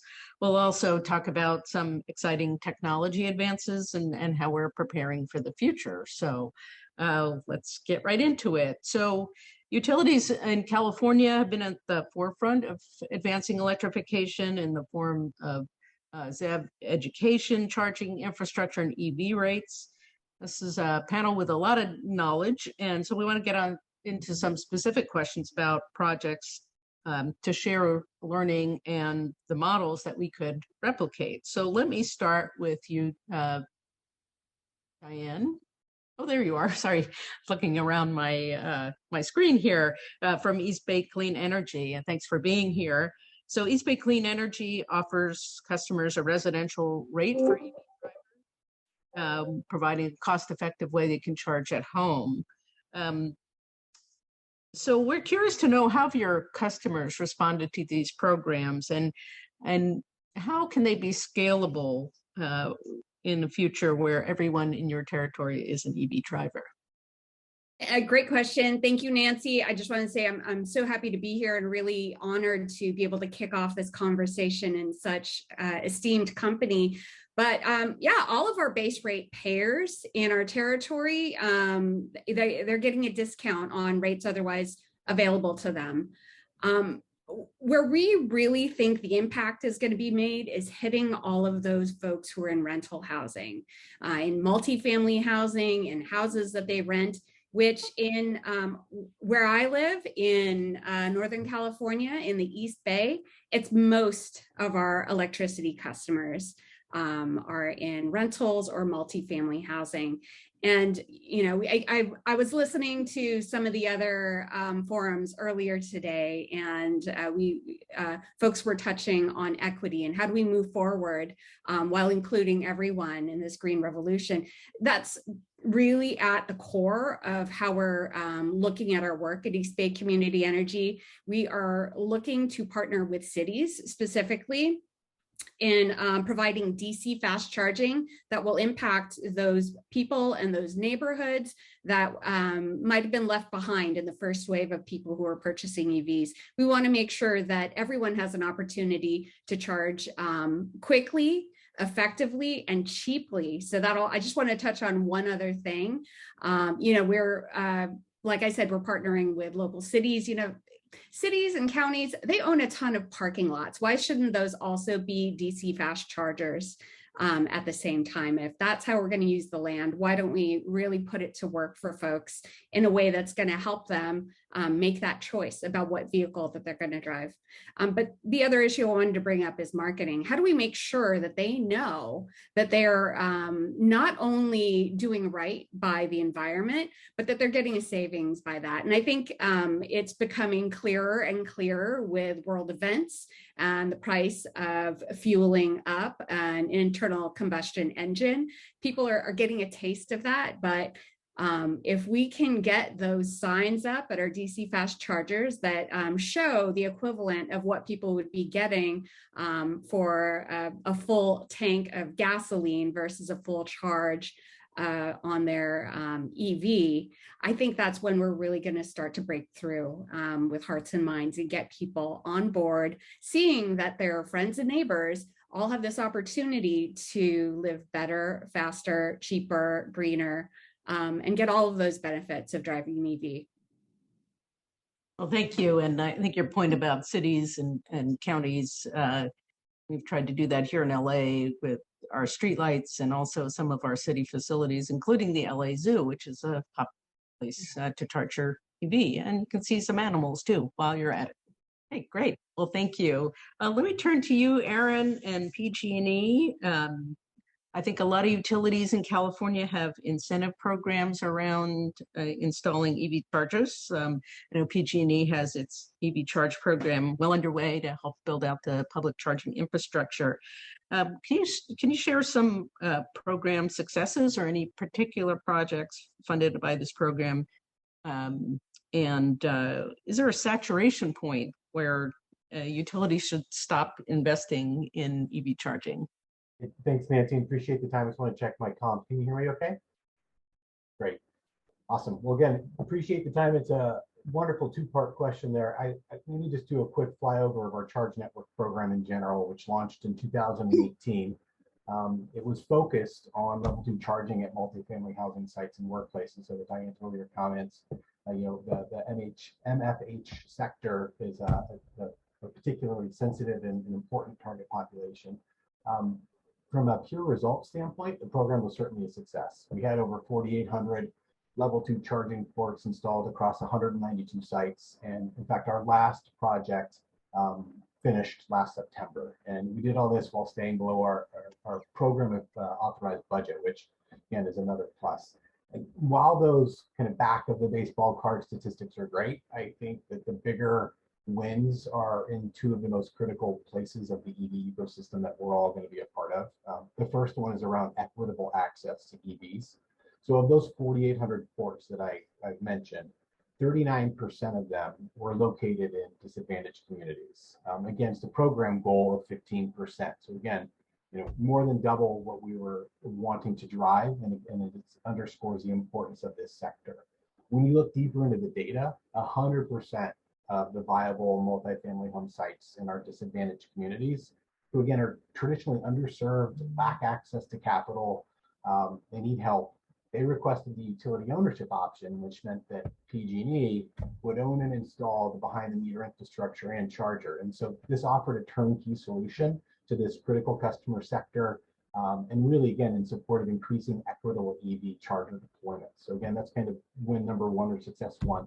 The second one I'd highlight of two is really the need and ability to think differently and creatively in how we build these projects to as low cost as possible. And so a good example that we use within our program is the deployment of ALM, or automated load management. So ALM for us helped reduce the originally requested capacity for many of our projects by as much as 50%.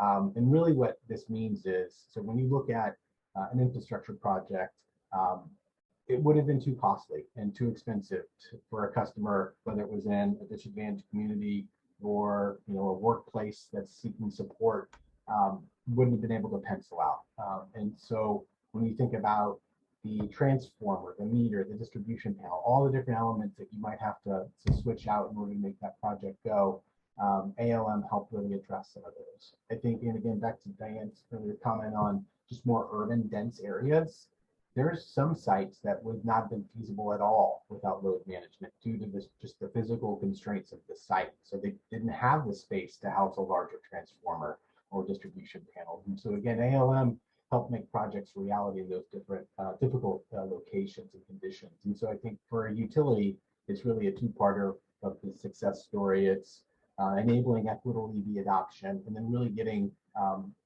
I'll say curious and creative with how it is we go about building projects. And then the last comment I'll make here, just on your point of saturation, I think the transportation electrification market is seeing some encouraging signs of growth and investment. I think we've got a great turnout on today's call. You see the rising gas prices. I think the value proposition of EVs continues to grow and compound in a good way day over day. But I also think that the market is still extremely nascent. And our state and climate goals are so important and ambitious. I think of the cute little girl, there is no planet B. This is an all hands on deck moment for us. And so I envision us being a part of this for quite some time. And so I wouldn't say that we're at a point of saturation, and my crystal ball is probably not clear enough to say when that's going to happen, but we're excited about the role that we can play and what we're all going to do together. Great. Well, thanks, Aaron. That there's a lot there in terms of how we use the assets we have and the assets that we need to ensure that everybody has access to electric transportation. Let me turn to you, Obadiah, around residential charging. I know in Los Angeles, we still have many of our customers who are charging their EV at home. And the same is true for SMUD. Some studies estimate 80% of drivers are charging at home. So SMUD has their Charge at Home program that has a separate incentive for both the charger and the actual installation. Can you share why you went down that particular road, and what are ways to increase adoption of charging at home? Sure, thanks, Nancy. Absolutely. We think charging at home can be the lowest cost way for us to get electric fuel into EVs. And as we surveyed our customers, we found that this was one of the biggest levers that we had on purchase decisions for EVs. We also found that this is a bit of a barrier, especially in the building electrification space, but also in the transport electrification space. It's somewhat of an unexpected cost as the customer sort of encounters the cost of installing a circuit or maybe upgrading a panel to facilitate charging at home. So that was really a key driver for us in thinking about expanding just a charger incentive to also encompass paying for a customer circuit. We're also thinking about this as an opportunity for customers considering used EVs. We have a number of our participants who are purchasing used EVs And that's, certainly a better price point for someone in the low and moderate income space to be able to enjoy those fuel savings. But having the sticker shock of the install of the charger can be a surprise and maybe a negative first experience that could prevent them from promoting this to friends and neighbors. And then lastly, we're seeing increasingly the use of power cords with vehicles that include 240 volt chargers, oftentimes coming with vehicles. And so getting involved in that installation side is something that we saw as an opportunity to continue to maintain an influence point with the customer. That allows us to have a conversation with them about charging levels, as well as opens the door for discussions around managed charging, which is something that we think is going to be really critical in the future as we get more and more EVs loading up residential transformers. Well, thank you. Lots of interesting ideas there and things we can talk a little bit more when we talk about technology as well. So let me turn to you, Miguel. I understand that SDG&E hosted the world's largest ZEV Ride and Drive this year. That's very exciting. And your program is, as I think, considered a gold standard in ZEV education. Can you talk about sort of how utilities can play a role in funding ZEV education? Who else should be investing in ZEV education? And we all have to answer to someone about how we're spending money. So how do you all think about the return on investment from ZEV education? Thank you, Nancy. And look, we obviously all know that frequent communication with customers is critical to advancing EV adoption and creating this acceleration that we want, right?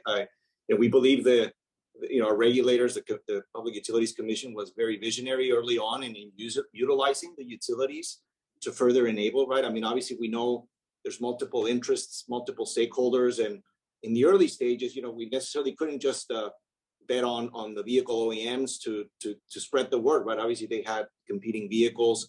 Same with the local dealerships, right? I mean, obviously, we all know the benefits of driving an EV is that there's low maintenance. So definitely, we didn't want, communication to benefit one vehicle over another. So, I think utilizing the utilities early on was critical because it is a complex vehicle, right? I mean, obviously, it's not just about whether I want electric, whether I want internal combustion. Is understanding the rate structure, the complexities of charging, right? And then all the different programs that we may have as a state, charging at night versus charging during the day. I think that was very critical in the early days to making sure that that adoption existed. But clearly, as we've advanced the adoption of EVs, we've seen a lot more engagement from multiple stakeholders. I mean, we see as far as education is concerned, our local governments and local stakeholders taking a larger role, which is great.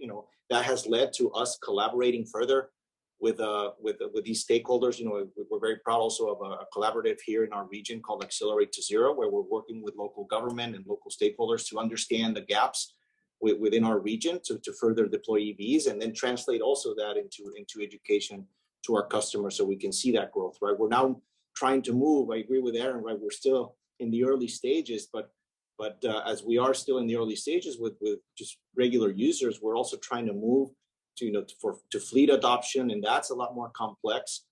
To multi-unit dwelling residents, which that's also a lot more complex. I mean, I think there's a lot of anxiety from a lot of those residents to moving forward with EVs. Where am I going to charge? Right? Is my multi-unit dwelling going to have that capability, et cetera, et cetera, et cetera? So we see an evolution with that education. I mean, I know that our regulators are also spending time on who needs to do this going forward, fully supportive of those efforts, and at the same time, and I heard also Diane mention, right, we don't want to leave disadvantaged communities behind, right? So will that open up a key door for using, folks such as utilities or others to promote that education? We'll definitely, it will be a collaboration down the line. Oh, thank you, Miguel. Not in the script, I might ask you just a quick follow-up on sort of how much do you see folks really wanting to understand what it costs them to to charge their vehicle? Yeah, I did look. I think our specific campaign, we call it Love Electric, and as we don't just do it and let it be, right? I think we do a lot of follow up to see what the reaction has been from customers, and we've seen success, right? We track that through intent of adopting vehicles, and obviously part of that analysis also reflects on people are interested in the ultimate cost, right? A much better story to tell now because of the high gas prices, right? It's easier to make that justification, but nevertheless, a lot of education still is needed. Thank you. We're going to turn now to talk about technology and some exciting technological advances as we march towards transportation, electrification, and what role the utilities are playing in bringing some of that technology. So, Angelina, you gave a very good presentation about sort of the state of the grid. And one of the more interesting and exciting opportunities is around the concept of the grid integration for both the utilities and the grid operators like the CAISO. So how is California preparing for this future, and how will that result in benefits for consumers across the state? Optimizing operations across the board is extremely important. So ensuring that a customer has access to reliable charging, as well as low-cost charging and benefiting the grid at the same time is what V2G does. I think that as we move into a future where we are trying as a system, on a system basis, to pull all resources that are behind the customer meter and allow them and enable them to provide much needed services to the grid on a local level, that then has a ripple effect, of course, all the way to the transmission grid is extremely important. So as I said, that vertical integration to where you have the transmission distribution system and the customer resources seamlessly interconnected and able to go back and forth is extremely important. So a customer having a vehicle that can certainly utilize the resource and charge effectively during the day when we have an excess amount of energy and have access to that low-cost energy is, of course, extremely important. But then having that same customer then turn around and at the end of the day, where we have the solar resources going down because the sun is going down, and we've got demand going up because everybody's switching on their lights or utilizing their appliances, that's when you want to be able to pull power from those vehicles that are sitting probably plugged into a garage or somewhere else idle. I mean, we don't drive our vehicles every day. So being able to take advantage to charge at a low cost, but also discharge at a much higher price that the grid can pay and monetize the resource for the customer will enable that customer not only to have a low cost car, but to maybe even make money with that asset, which they never were able to do that until now. So we're working very hard and working with the DOE, as you know, with an MOU that LADWP is a part of, and of course also SDG&E. And I'd like to give a shout out to SDG&E. Yesterday, you launched one of the largest V2G pilots with school buses. So fleets are extremely important in this case because school buses are plugged in and idle at 4, 5, 6, 7 o'clock when we need them and can pull resources and power from those batteries to support the grid.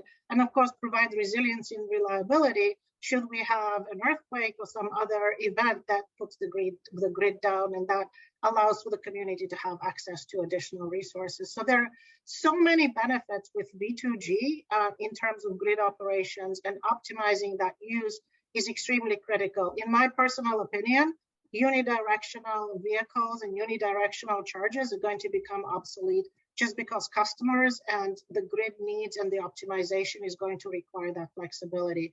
And I think we're working in that direction. We need to accelerate and work with utility partners, with distribution system partners, with technology, certainly the OEMs and the charging suppliers, the charger suppliers, because we do not have enough chargers at this stage of the game capable of V2G operation, and that hopefully will change in the near future as well. But again, I look at it as an opportunity.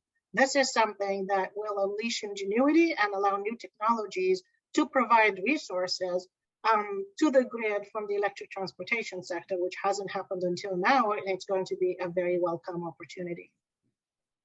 Thanks. Yeah, it's a very exciting time and an exciting opportunity, and a couple of the utilities on this panel have kind of dipped, I guess, more than their toes into the waters of V2G, both PG&E and STP.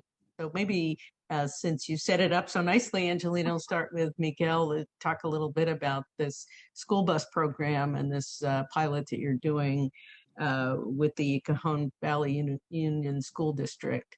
You want to talk about what's going on there? Absolutely. And thank you, Angelina, for those comments. Look, I'm very happy. Obviously, yesterday we did have a little bit of witnessing the launch of that key pilot. We had the opportunity also to ride in some of those buses, very quiet, no fumes, unlike when I was riding a school bus back in the day. So quite the experience. But look, I think that the point is that it takes collaboration, right? This is complicated. And, we're very obviously proud of having worked with our partners. We used it through, we launched it through one of our initiatives that's tied to fleet deployment, right? Power Your Drive. And it involved multiple entities, right? Us working with technology providers. In this case, one of them local, both bidirectional chargers and the school buses. Clearly, the leadership of the school district here in El Cajon, I'm going to applaud them as far as trying to make that leap of faith. But obviously, too, with the tremendous support of our, again, regulators and California agencies, right? This could not have been done without the funding of CARB, CEC, and EPA, all of them working together to make this a reality. And we're trying to do more, and we're having discussions with more, right? Angelina mentioned, right? School buses is a great prototype to test these things because their usage is very predictable. But obviously, we have visions to rely on the ultimate fleets that are going to be going electric, right? A significant load that we can use during emergencies. And we see also the support that's coming from the federal government with DOE. I know a lot of us signed up for that V2X initiative. And, I know they're providing a lot of support because for us, it's not just about building that pilot and then going home, right? Now the fun starts and the most difficult part starts, which is studying it, understanding, and how can we build upon it, right? We definitely have to also create the right market structures for V2G. Obviously, this is going to be participating in our emergency load reduction program, but more structure needs to be done so we can properly incentivize these fleet providers to discharge back to the grid, right? So a lot of collaboration, but very excited about the future. We look forward to hearing what the results are and what everyone across the state can learn about this. And Aaron, similarly, PG&E has launched a number, or had approved by the PUC, a number of vehicle-to-grid integration pilots. What can you tell us about these projects and how will they help our customers through providing some additional funding?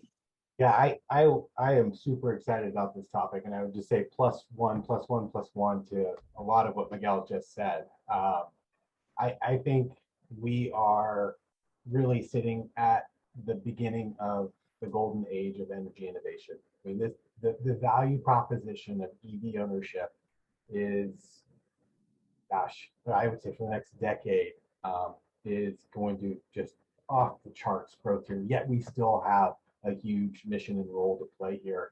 But I think that growth is going to be happening through bidirectional technology and the understanding and evolution of that work. And so these use cases that we've got, as far as the 3 pilots are concerned, that the commission has approved, they're going to be phased out really starting at the end of this year. The first one's focused on a V2X space within the residential sector.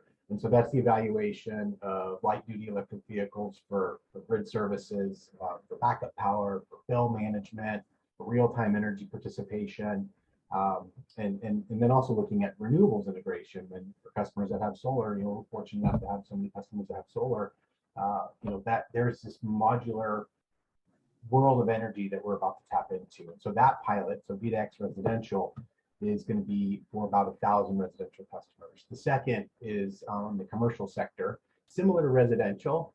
It's got backup power at non-residential sites. How do you manage the load and bills in a commercial building? Real-time energy with the added element of gathering, distribution, upgrade, deferral learnings. And so again, back to my comments around how do you make sure that you're delivering power at the lowest possible cost? We see that there's some learnings to be had there. And so that'll be in the light, medium, and heavy duty space to about 200 non-residential customer sites. And then the last one is a microgrid pilot to enable fleet EVs to charge and discharge in our public safety power shutoff formal microgrids, really around supporting community resiliency. And so this is a focus on EVs as an energy aggregation point to support resiliency, especially during emergency events, climate-driven events. But I would say the added benefit is this is also going to be huge GHG emission savings through the reduction of fossil fuel powered temporary generation, which is majority of how many microgrids function today. That's being driven by a generator that's on fossil fuel. And so to flip that out and really help participate in creating this clean energy future that we all need. And I think the last piece I'd underscore here is maybe something that Miguel had said, the collaboration and partnerships across the entire EV value chain. This work is complicated and it is so nascent. And so we see partnerships as being a big catalyst and amplifier of all of the thinking and how technology is going to evolve. Looking at that last panel, PG&E partnered with GM and Ford to enable some vehicle to home technology using OEM equipment. And so we've got smaller pilots underway. And that's really designed to evaluate the customer experience, how quickly and seamlessly can we get them interconnected, and then how do we make sure that they know how to utilize these assets during, again, climate-driven events as backup power becomes more and more important with climate change. So again, I could talk about this topic for hours. I know we're limited on time, but energy revolution, like we're in the middle of it and we're shaping it as we speak.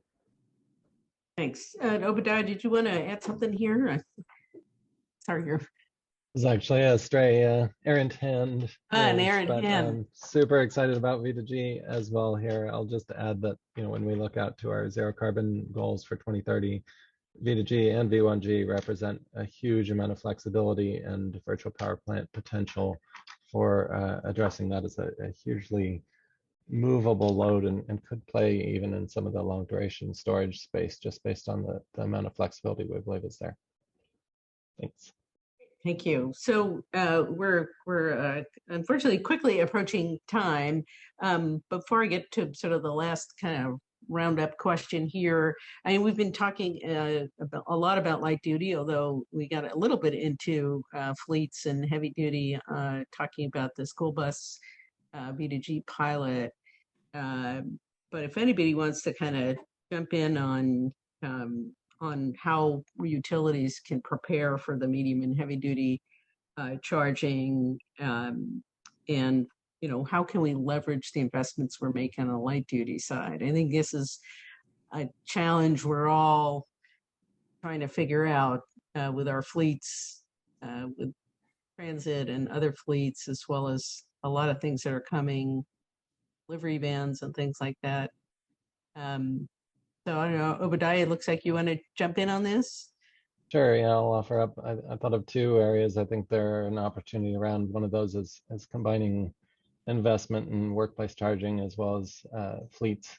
I think there's an opportunity there, certainly some challenges, but as you think about load management, as Aaron called out, and all the infrastructure implied, planning those two together and making that joint investment represents an opportunity. The other one I think we're thinking about a lot is around the DC fast charging plazas and truck stops, and how can we bring in commercial fleets into those. I know there's at least one company, Watt EV, that's doing some great work there, as well as the West Coast Clean Transit Corridor Initiative that's doing some excellent planning that I think could help facilitate that sort of joint investment opportunity. Yeah, I think a real opportunity also for the utilities to kind of work together on some of these corridors. It's very exciting. So Angelina, do you want to jump in on this question? Yeah, very quickly. I think it is super exciting. What keeps us up at night, though, is those fast chargers and everybody's zapping cars at the end of the day and stressing the grid even more. So insulating that charging infrastructure, I think, is going to be very important and critical for all of us as we optimize across the board. And speaking of optimization, school buses or delivery vans or even postal fleets are extremely conducive to battery charging, fleet operations, V2G. I would also like to point out, though, that long-term heavy-duty trucking, shipping, aviation, we need to be thinking about decarbonizing those sectors too.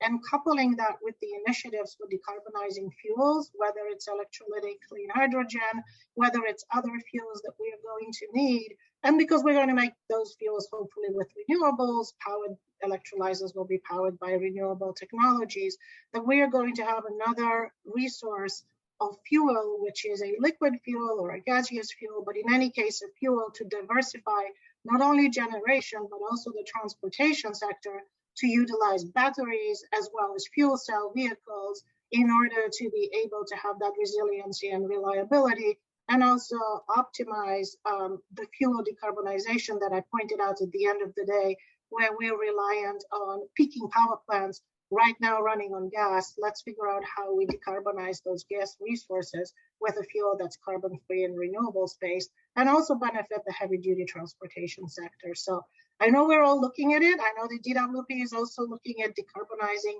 their gas power fleet, starting with the operations in Utah and hopefully as well in the in-basin power plants. And we should all work together to figure out how we make these connections as fast as possible and allow the decarbonization across the board of California's economy and, of course, of all Western economies, as well as then the national economy, because that's where we need to get, and internationally, because we need to have a carbon-free globe. And if we can show how it's done here, that's what's going to be the golden standard that everybody adopts. So I'm very helpful and super excited.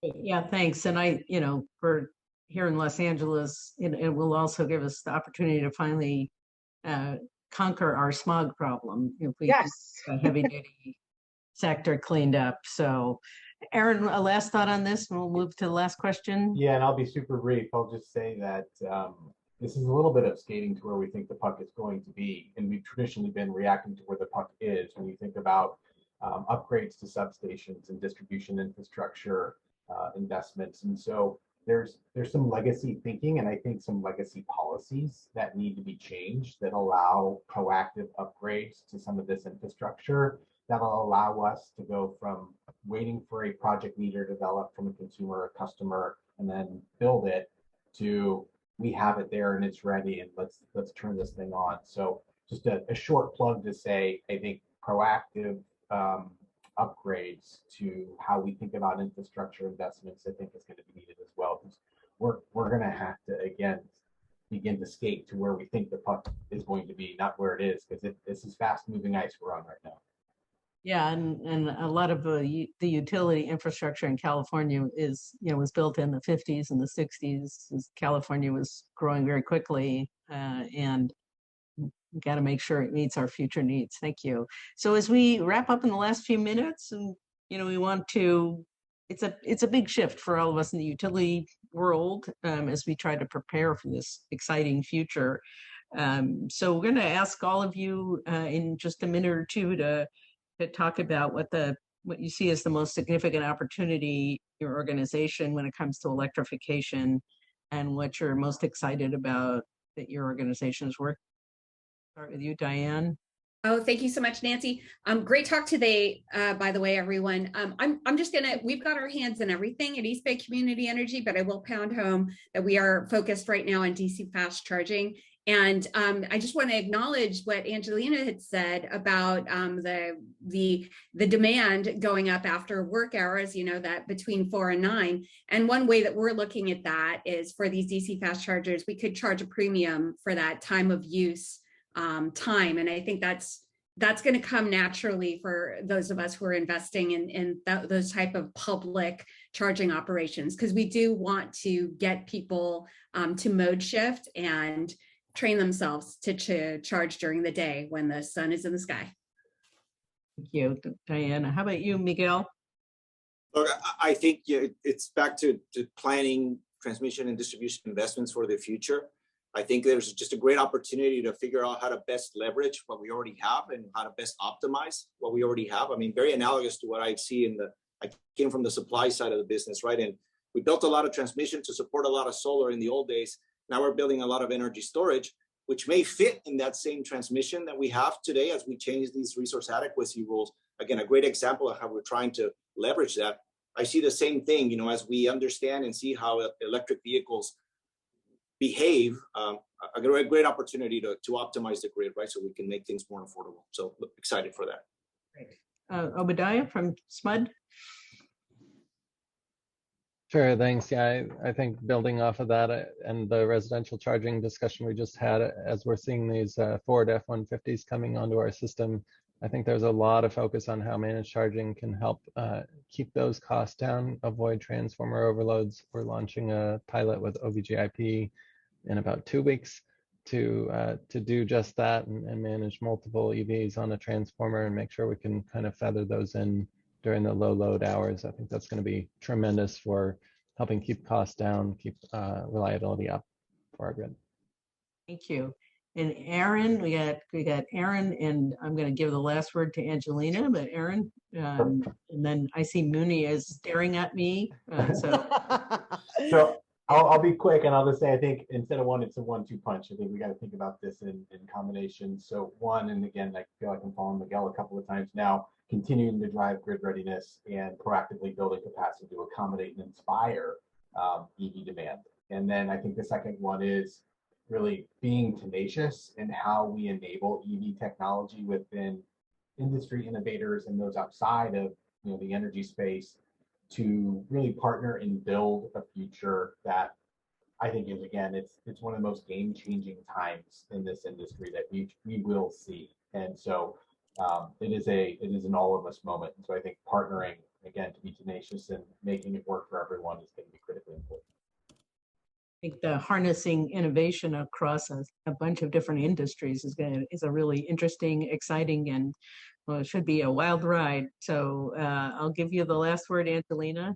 Yes, I mean, from a grid perspective, the way we look at everything is optimizing optionalities and making sure that we can optimize and bring in all the resources, recognizing that we've got horizontal integration, like I said, and coordinating between a vast geographic footprint throughout the West, through the energy balance market, but then going all the way down vertically into the distribution system behind the customer resources and being able to pull those capabilities and ensure that they can be integrated and optimized to provide grid services, because energy now is not just generated centrally at power plants, it's generated by the transportation sector, it's generated by the building sector, fuels are going to be electricity based. So all optionalities and optimizing them is the name of the game. And that's what we're trying to do.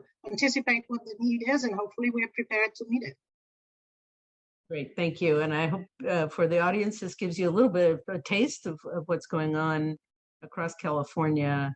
Thing all Californians have in common is somebody is serving them electricity. So thank you all very much for a great panel, and I'll turn it back over to Mooney.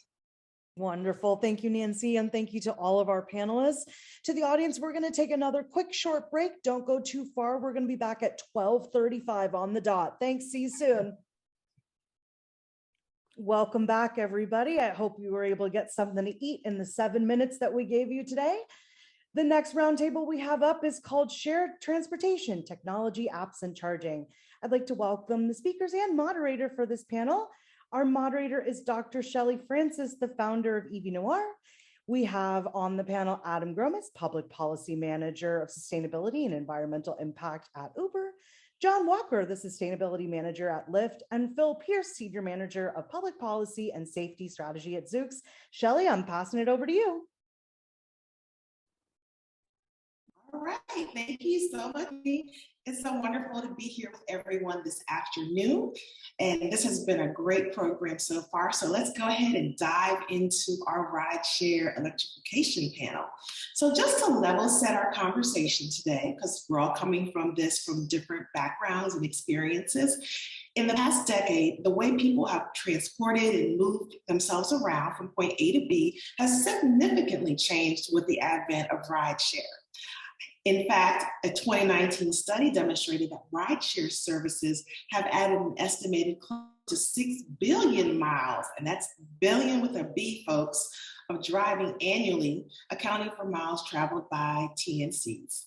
So we are to electrify all transportation. And if we're moving in that direction, which all of us are committed to doing, we have convened shared transportation industry experts and leaders to discuss the state of electrification in the rideshare world, including adoption strategies, charging, policies, opportunities that will really help supercharge and move the growing rate of EV adoption. So we're going to get right into our discussion today. So let's start off with our first question. So each of your organizations have established a commitment to 100% electrification of your platforms, your rideshare fleets. And all of you, of course, are leading players in this space, and that's why you're here today talking with us. So can you touch on how your efforts are going so far? Where are the pain points? Where are some of the challenges and opportunities that you've seen to this point? And talk more about, just exactly where are you in the process of moving towards this, achieving this commitment? And are there any metrics that you can share with us as you all are moving through this journey? So Adam, I would like to start with you for this first question, and then we'll move on to John and then on to Phil. Thanks, Dr. Francis. So good to be on with you, and such a privilege to join both John and Phil. I can't imagine a better thing to compete over than racing towards shared electric transportation. Thanks very much to Veloz for having me. I'm Adam Gromas. I lead on sustainability policy for Uber globally. So how are we doing on electrification? First, what are we trying to achieve, Dr. Francis? Uber wants to be the cleanest platform in the world. And we think that's not just the right thing to do. We think that's what our consumers and the cities where they enjoy our products and our investors in business need. And we've committed to fulfill that. We've committed to becoming a zero emissions platform by 2030 in the US, Canada, and Europe. And by 2040, everywhere we operate, more than 70 countries around the world. So that means helping every driver that uses our app get into a zero emission vehicle. So how are we going to do that? We're focusing on 3 areas, and this is where I'm going to give you the results. So first, helping drivers make the transition. Second, building great products for consumers, push a button, get in an EV. Third, transparency. We don't think people will just take our word for it. We got to show you where we are today, where we're going tomorrow. So what are the results across those 3 areas? First, drivers. As of the first quarter this year, we're soon to release second quarter stats. So hold your breath till about next week for that. But for the first quarter this year, about 18,000 monthly active drivers are using zero emission vehicles on Uber in the US, Canada, and Europe. As far as we can tell, that's the largest collective of drivers offering commercial services in zero emission vehicles. And that's up 3.5 times from just a year ago. In major cities, but so how much of that is the Uber network, you might ask? It's about 1 in every 60 miles in major cities in the US and Canada are in a zero emission vehicle. And that's up from where it was about a year ago, which was like 1 in every 300 miles. So we're very pleased by that. Still early days, long way to go, but we're very pleased by it. We're also seeing faster uptake earlier in Europe, where certain policies in European cities, including congestion charges, carbon charges, have really promoted the move. And so in Europe, we're seeing it's more like 1 in every 12 miles in a zero emission vehicle today. And that's up from about 1 in every 25 a year ago. On the rider side, Uber offers Uber Green and our Comfort Electric product, which is push a button, get a ride in a premium EV. Those products combined are offered in more than 100 metro markets around the world. And we also offer car-free options, ride a scooter, connect to public transportation, connect to a bike through partnerships in more than 170 markets around the world. And both of those are up 100% to 200% over the last couple of years. On transparency, we produced 2 transparency reports on electrification and emissions from rides, 2 in the last 2 years. And similar to some of the comments made by partners earlier on the call, like Ford, we're also committed to the Science Based Targets Initiative and should have a approved target hopefully very soon. That's where we are today. Right, well, there's a lot has been happening since you made the announcement. So thank you for providing that robust update. So John, I'd like to turn to you and hear more about what's happening in your organization around this conversation. Just, What can you share today in terms of how your programs are going and what metrics are you able to share with us? Oh, John, you're muted. Yeah, so thank you, the rookie mistake. Thanks, Dr. Francis, and thanks to Veloz for having me. So we're doing very well. I think it still is early days, and you have to kind of walk and before you can run and sprint.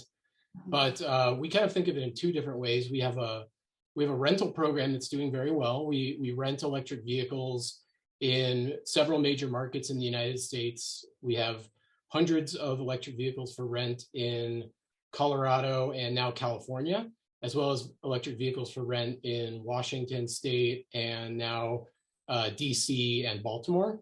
In fact, I got my last trip to San Francisco, I got picked up in a Kia Niro electric vehicle from the airport, which is really exciting. So we have electric vehicles for rent on our Express Drive program, and that program is growing rapidly. And so we plan to electrify our entire rental fleet in the next several years. And so that's really exciting. And then we think about personal vehicles and the drivers on the platform, and how can we make it as easy as possible for drivers to switch to an electric vehicle. And that comes with making the app the best app in the world for drivers to use electric vehicles. And that will come with features that make driving an EV the best EV experience. And that includes connection to charging infrastructure. That includes potential for incentives. That includes a green mode feature where we're piloting that in the Pacific Northwest, and we plan to roll that out in many other cities around the US and Canada soon. And then as far as metrics go, like I said, we have hundreds of EVs on the rental platform in the US. Similar to Uber, we've seen about a 3 to 4 times uptake in EVs over the last year or so, which is really, really exciting. So we went from a very small percentage to a much higher percentage, but still fairly low in terms of mileage. It's somewhere near what Adam quoted, about 1 in every 50 or 60 miles in the US and Canada are EV miles, which is really exciting, up from a much lower number where it was. And so we're starting to see natural adoption paired with adoption that's been influenced by some of the actions that our company has taken. So that's been really exciting. And then we've been working with electric utilities on other programs that have been subsidizing the cost of electric vehicles for drivers. And one such program is in Detroit, where drivers can get $5,000 off the cost of an electric vehicle if they do a certain number of rides on the Lyft platform within a certain number of months. So that's a pilot program in Detroit. And if that's successful, we hope to roll that out with other electric utilities around the country. So that's just a little taste of what we're doing. We have grand plans. We've been building a lot of muscle at the company to really roll out to get to that 100% commitment. It's not going to be easy. And so it's been great to see a lot of the folks on this webinar and what they're working on. And it's going to take a big time effort from the car companies, from the electric utilities, from the grid, from everybody to get to these big time commitments. Wonderful. Thank you for sharing that, John. So from both what you and Adam shared, there's obviously an influx of new drivers who are moving over to electric vehicles for a number of reasons, because you're both offering quite a number of pilots and programs to really make this transition much easier and more accessible to a diverse set of drivers. So now I want to turn to the newer player in the space. And so Zoox, it's a newer organization. You guys have been around maybe about 10-ish years now. And so I would love to hear more just how you all are kind of taking the rideshare electrification space by storm and what you all have in the works, and if there's any metrics or updates on your data or your implementation strategy that you can share with us today. Yeah, of course. Thanks, Dr. Francis, and good to be here with everybody. This is exciting, nice panel. So yeah, my name is Philip Pierce, and I'm a Senior Public Policy Manager here at Zoox.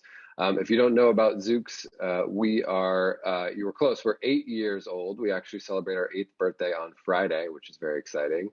And we are designing a fully autonomous, all-electric rideshare vehicle. You can see it behind me in these beautiful Zoom backgrounds.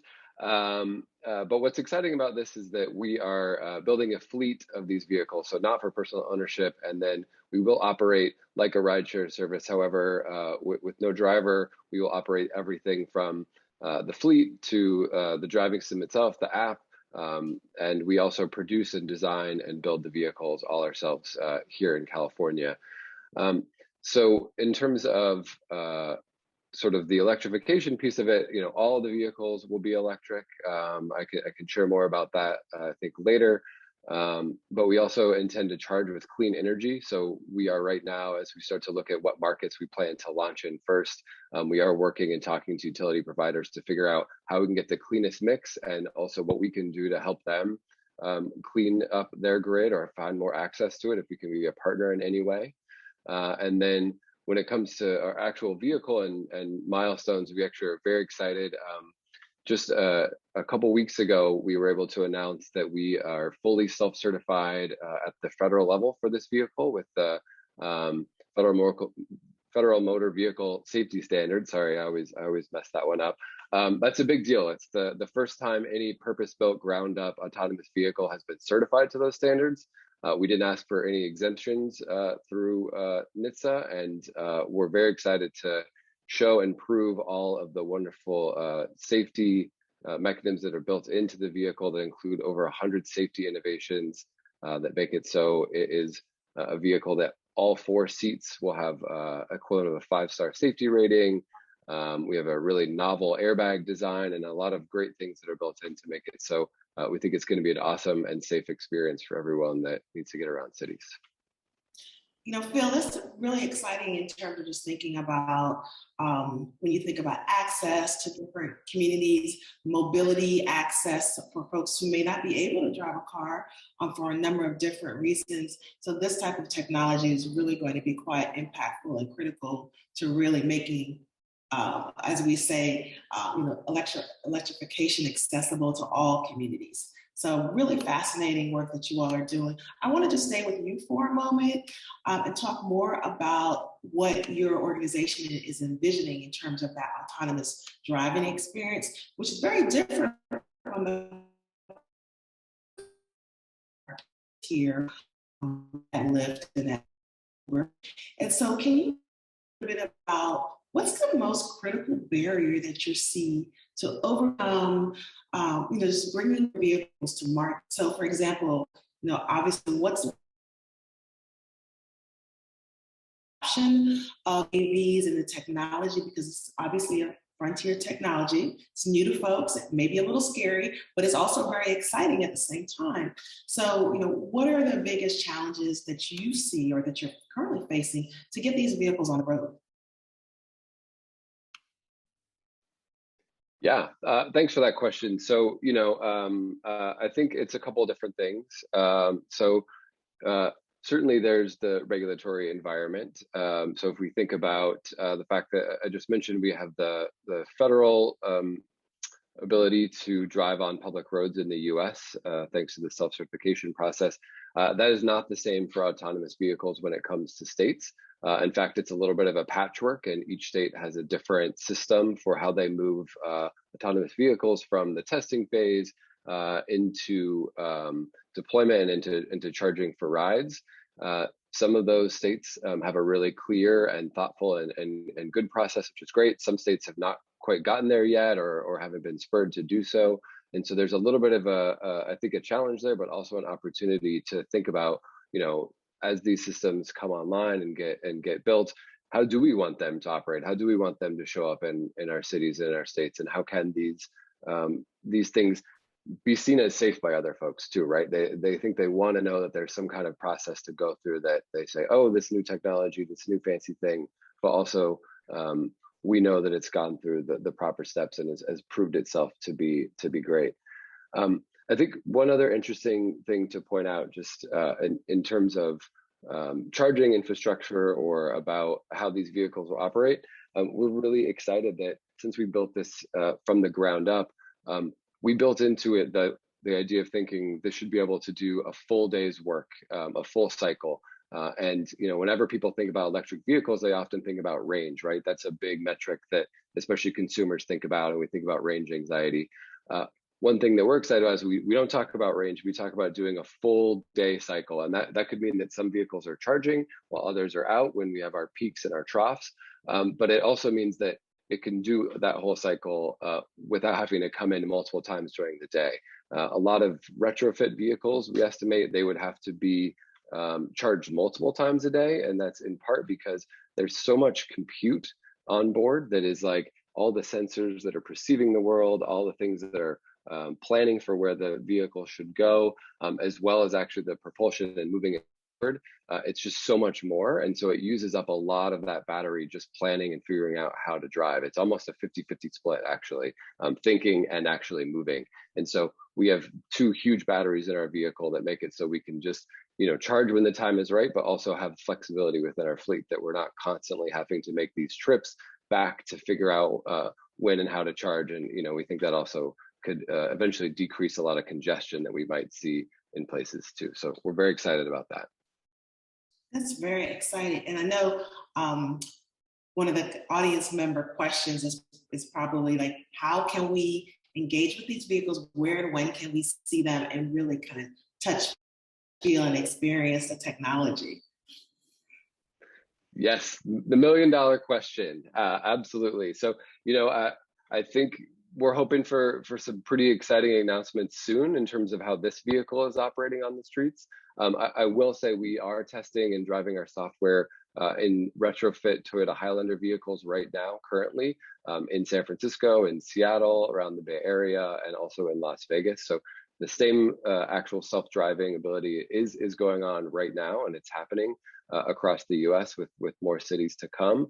But in terms of this novel vehicle, it's sooner than you might think, but it's not tomorrow. So more soon. Okay, well, we'll be waiting patiently for that announcement, and you have to make sure you let us know first. So thank you again for sharing all of that great information about just where you are in terms of going to market with the product. So I want to touch on something that you raised a few minutes ago when you were talking about charging.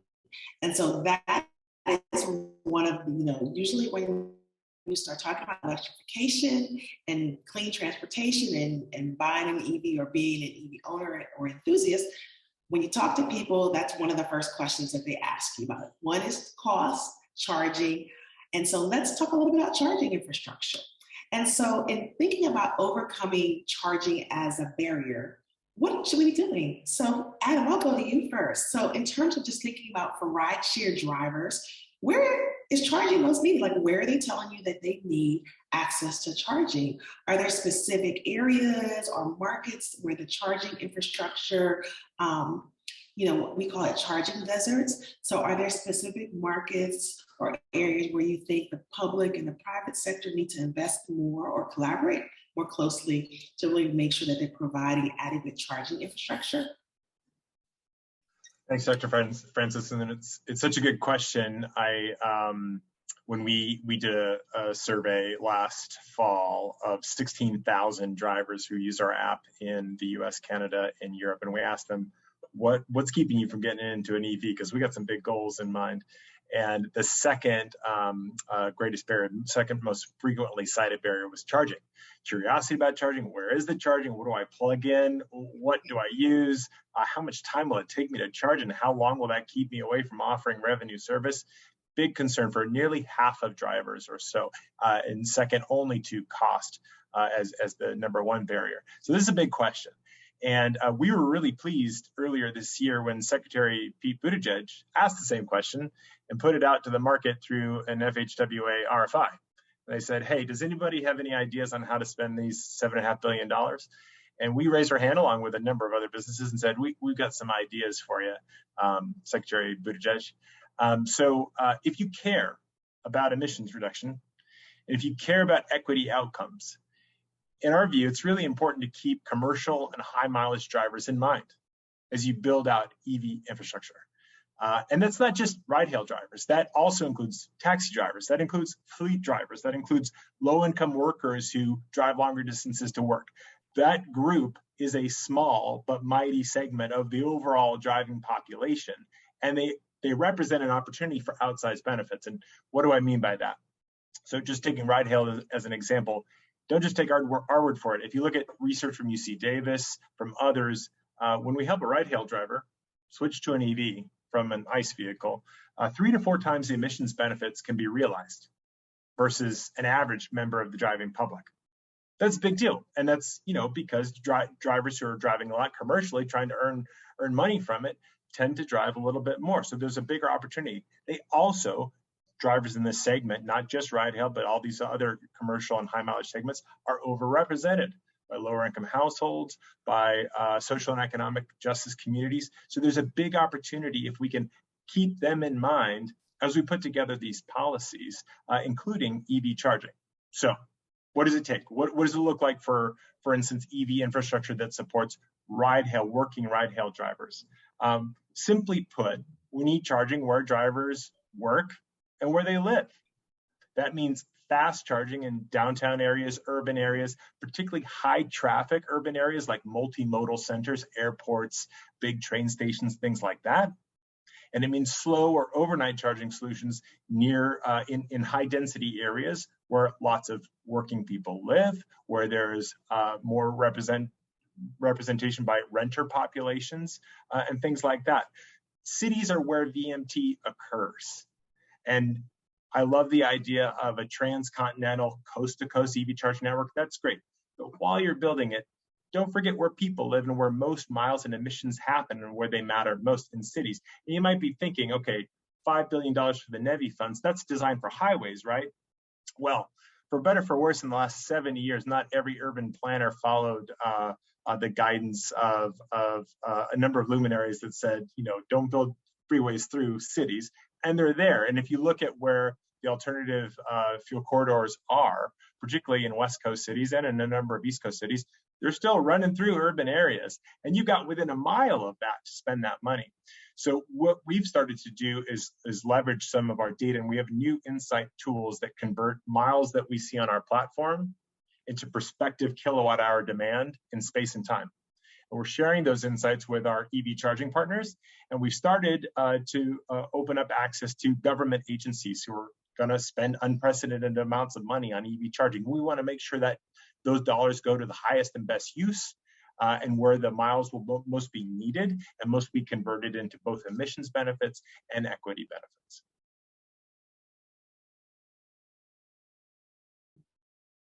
Excellent. Thank you so much for sharing that, Adam. I want to go back shortly to talk about what we can do to make sure that we're reaching diverse communities, particularly considering that 60% of the rides are starting and ending in what we call communities of opportunity. And then there's a high proportion of drivers who represent BIPOC communities.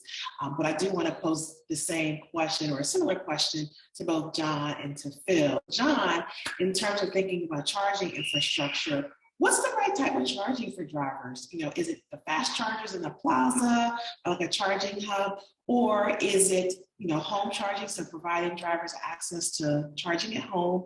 Is there a specific ratio, a golden ratio per se? Or just thinking about this from a policy standpoint, if Lyft could guide the government to fund charging for their drivers, what would you do? Like, what would you ask for, or what do you think is important to consider? Yeah, it's a great question. And I would start by just echoing what Adam said. So I won't repeat what Adam said because I agree with almost everything he just said. So +1 to that. And we are also aiding with data share. And we've been creating a lot of heat maps of pickup, drop off, and driver locations. That's anonymized. It's anonymized data, but it shows where drivers live to census tract level and where they pick up and drop off to help site infrastructure. And so we're making that available to planners and to government agencies. So that can help incite it. And then on this question of what type of charging, so the fast charge has to be fast. Gone are the days of 50 kW. We need 150 plus. If we can start, the Wayne Gretzky analogy, right? Skate where the puck is going. We need to start installing super fast chargers Things over 150 kW, it's not going to cut it if you put in less than 150 kW. So that's the first thing. And then the other thing that we believe is that L2 overnight charging is still a very viable option. And so actually the ideal scenario would be to have programs where our drivers can get overnight charging in their homes and their multifamily dwellings, because then they wake up every day with a full tank and they don't pay gasoline prices. So that's actually the ideal scenario. And you're still going to need fast charging in the wild for tactical purposes and for high mileage days and things like that, and people that just plain can't get home charging. But home charge programs are extremely interesting to us, and trying, we can't give up on the multifamily housing dwellings, particularly in communities of opportunity, like you mentioned. Those are have been pretty much overlooked because of the chicken and egg problem. People say, well, in low income communities or communities of color, there aren't very many EVs, so we don't need to install charging infrastructure in multifamily dwellings. And then you get into a chicken and egg problem. I think we need to break through that and start installing multifamily dwelling level 2 charging. Yes, no, thank you for that, John. And I understand that analogy that people like to use around the chicken and egg, and it's really can be quite disastrous for certain communities because it really perpetuates the infusion of infrastructure only in like middle class and wealthier neighborhoods where the EV inventory already sits, versus also, making sure that we're thinking about inclusion and really making sure that we're intentionally engaging those communities that can benefit the most from clean transportation, reducing BMTs and reducing emissions and pollution in those communities. But we have to be intentional about the education and outreach, which your organizations are really doing. Here, a little different from your peers. And while I know you don't have drivers per se, you definitely still need to charge your vehicles, right?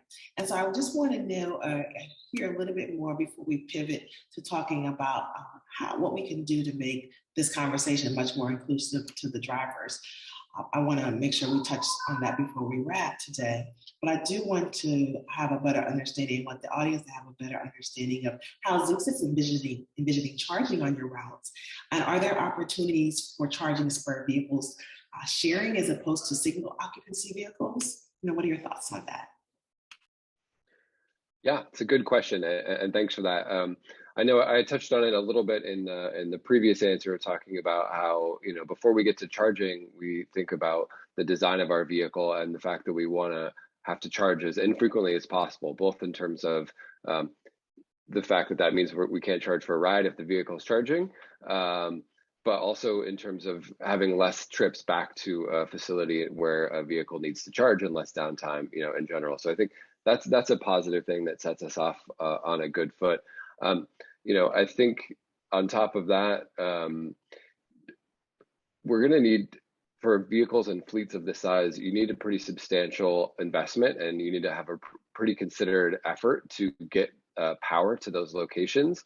So there's another conversation that can be had is as we're doing that, and we're thinking about fleets like our vehicles, but also like delivery and other things that are continuing to electrify, is how do we leverage those expansions or those new power poles that we're coming to different parts of the city where we can have big fleet charging, to also have some ability to have public facing chargers at those as well. So, can someone else that wants to have an electric vehicle utilize some of that same investment to charge their personal vehicle while we make those investments to make it so our fleets can charge in those cities, or in a new place that hasn't even considered doing that.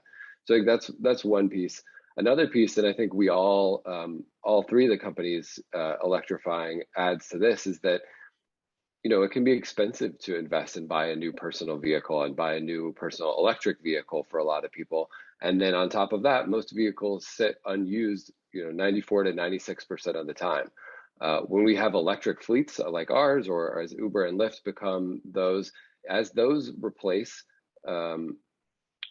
personal vehicle trips, that's electrifying all of these trips that used to be or could have been in a gas vehicle. So I think it's really important to kind of consider that when we think about incentivizing electric fleets means essentially like putting an electric vehicle in a bunch of people's garages at a much less intense cost in terms of people's personal investment, but also the space and the time that's needed to make that happen. So I think that's all important context to think about when we consider what it means to electrify these fleets. Thank you, and that just goes to show that electrification is going to take all of us, all of our efforts, whether it is you have a bike or scooter, or you have medium heavy duty vehicles. We really have to look at electrification and clean transportation from a multimodal lens and really meet people and communities where they are in this conversation. So before we wrap for the day, we would be remiss if we didn't talk about what are the things and the strategies that we need to put into place to make sure that we're inclusive in thinking about rideshare electrification, both from the end user, but also from the driver perspective. And so just let's go back to talking about the drivers for a moment.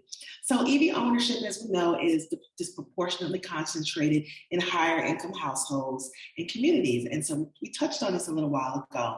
And so that might not be surprising per se, but what we have seen is that data from the Clean Vehicle Rebate Program has shown that only about 6% of the California rebates for PEVs have been captured and utilized by communities that we would consider communities of opportunity. And so we need to pivot and think about how we're engaging those communities and what can we do to get those numbers up. So Adam, I want to start with you first. What measures do rideshare companies take to ensure that the drivers with diversity in ethnicity, mobility, gender, race, et cetera, can drive electric? And how does your company's overall equity statement really just relate to the work that you're doing in the electrification space? Well, first of all, Dr. Francis, I'm feeling a little shy to answer this in your presence because I've learned a lot from you on this topic, and you've built a business on an expertise in this region. Thank you for asking it and posing it. It's a really important one. I want to zoom in first on the California data a little bit because I'm going to come back to it in a second, but we had done some analysis to look at where EVs registered in the state. And if you look at the 40% of zip codes that represent the lowest income households, they only have about 20% of the state EVs. If you look at the other side, the top 40% of zip codes with the most income, they've got 60% of the EVs. So, and this is in a state where we've focused on environmental justice and equity and EVs for a while. This is a state that has hosted some of the birthplace of the environmental justice movement. So that's not good enough. We need to do better, to your point that you made, Dr. Francis. And I'm proud to be on the board of Veloz and others that are working to try and turn that around, but we have work to do.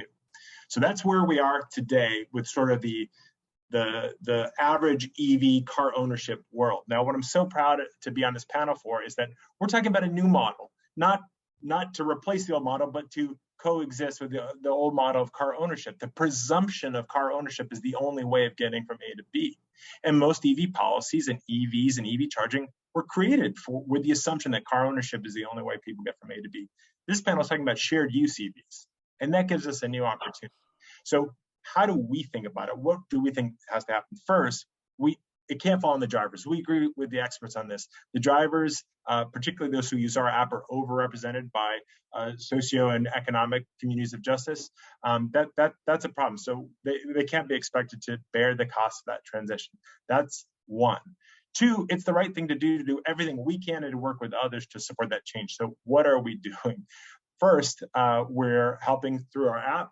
Second, we're helping by putting money on the table. And third, we're working on great partnerships. So let me just cover those three areas. So first, in-app technology. This is a lot about information exposure, because many of the members of these communities have not seen EVs, have not seen EV charging, have not been focused on by public and industry campaigns for awareness. So what we want to do is bring that information into the driver app.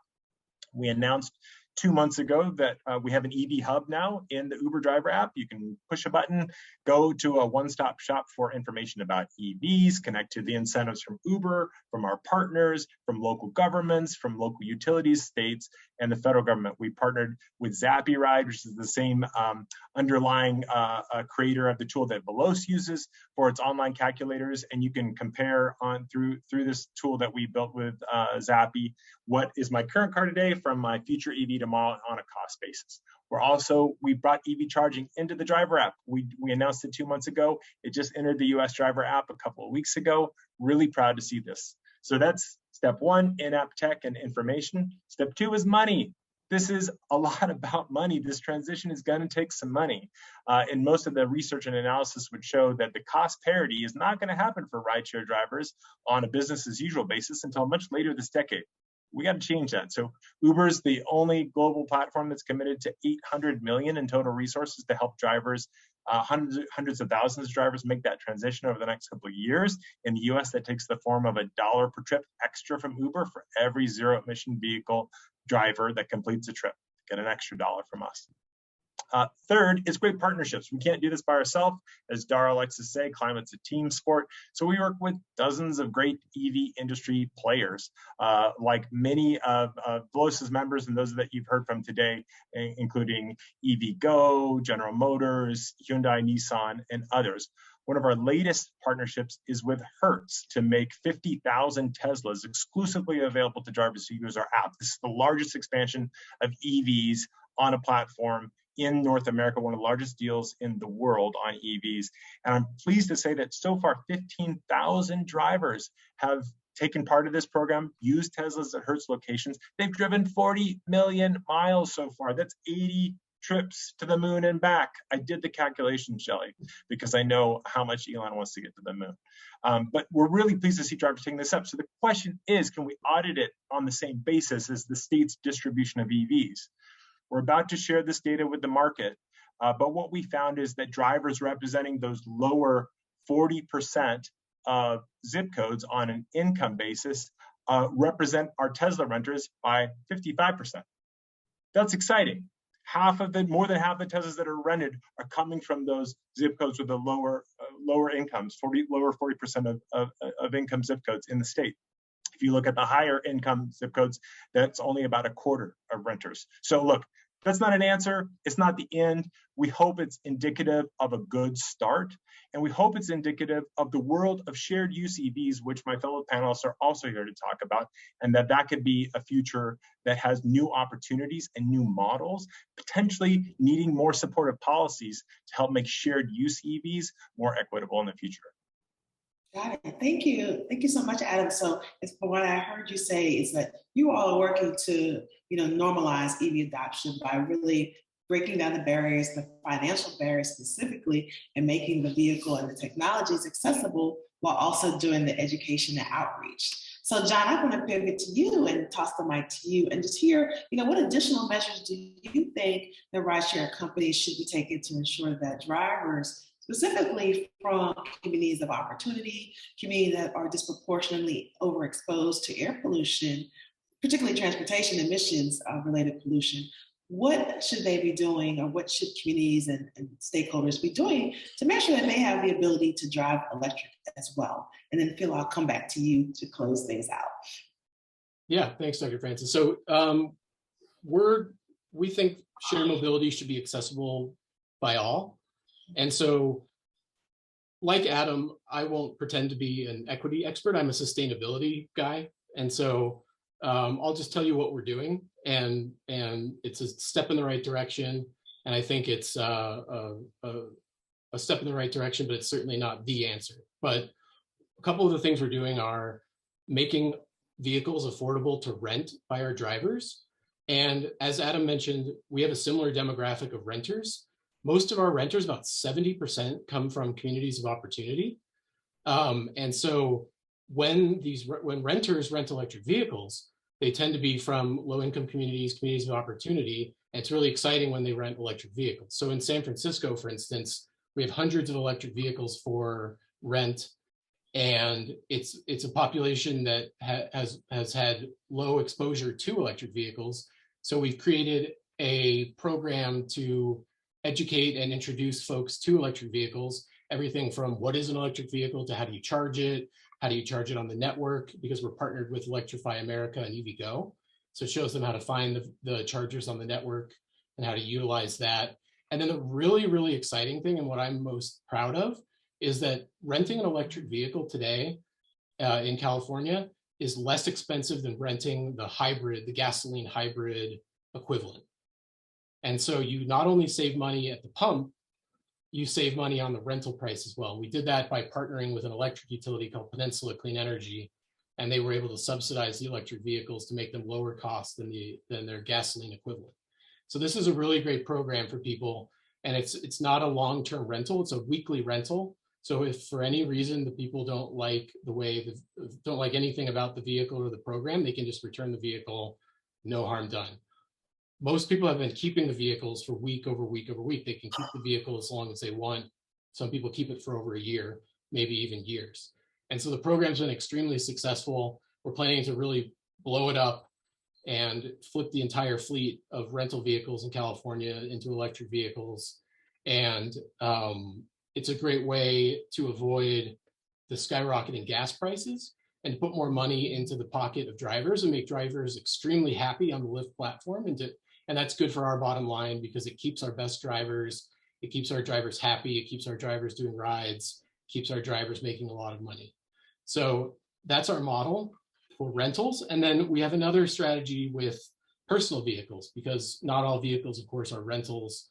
And I touched on this briefly, but we're doing this pilot in Detroit where folks who buy an electric vehicle and do a certain number of rides on the Lyft platform can get up to $5,000 off the vehicle. So they get $2,500 up front to help pay for the down payment or the first payments on the vehicle, and then another $2,500 after they complete a certain number of rides. And we're looking to expand that program both in Michigan and Detroit area, and as well as in other places around the country.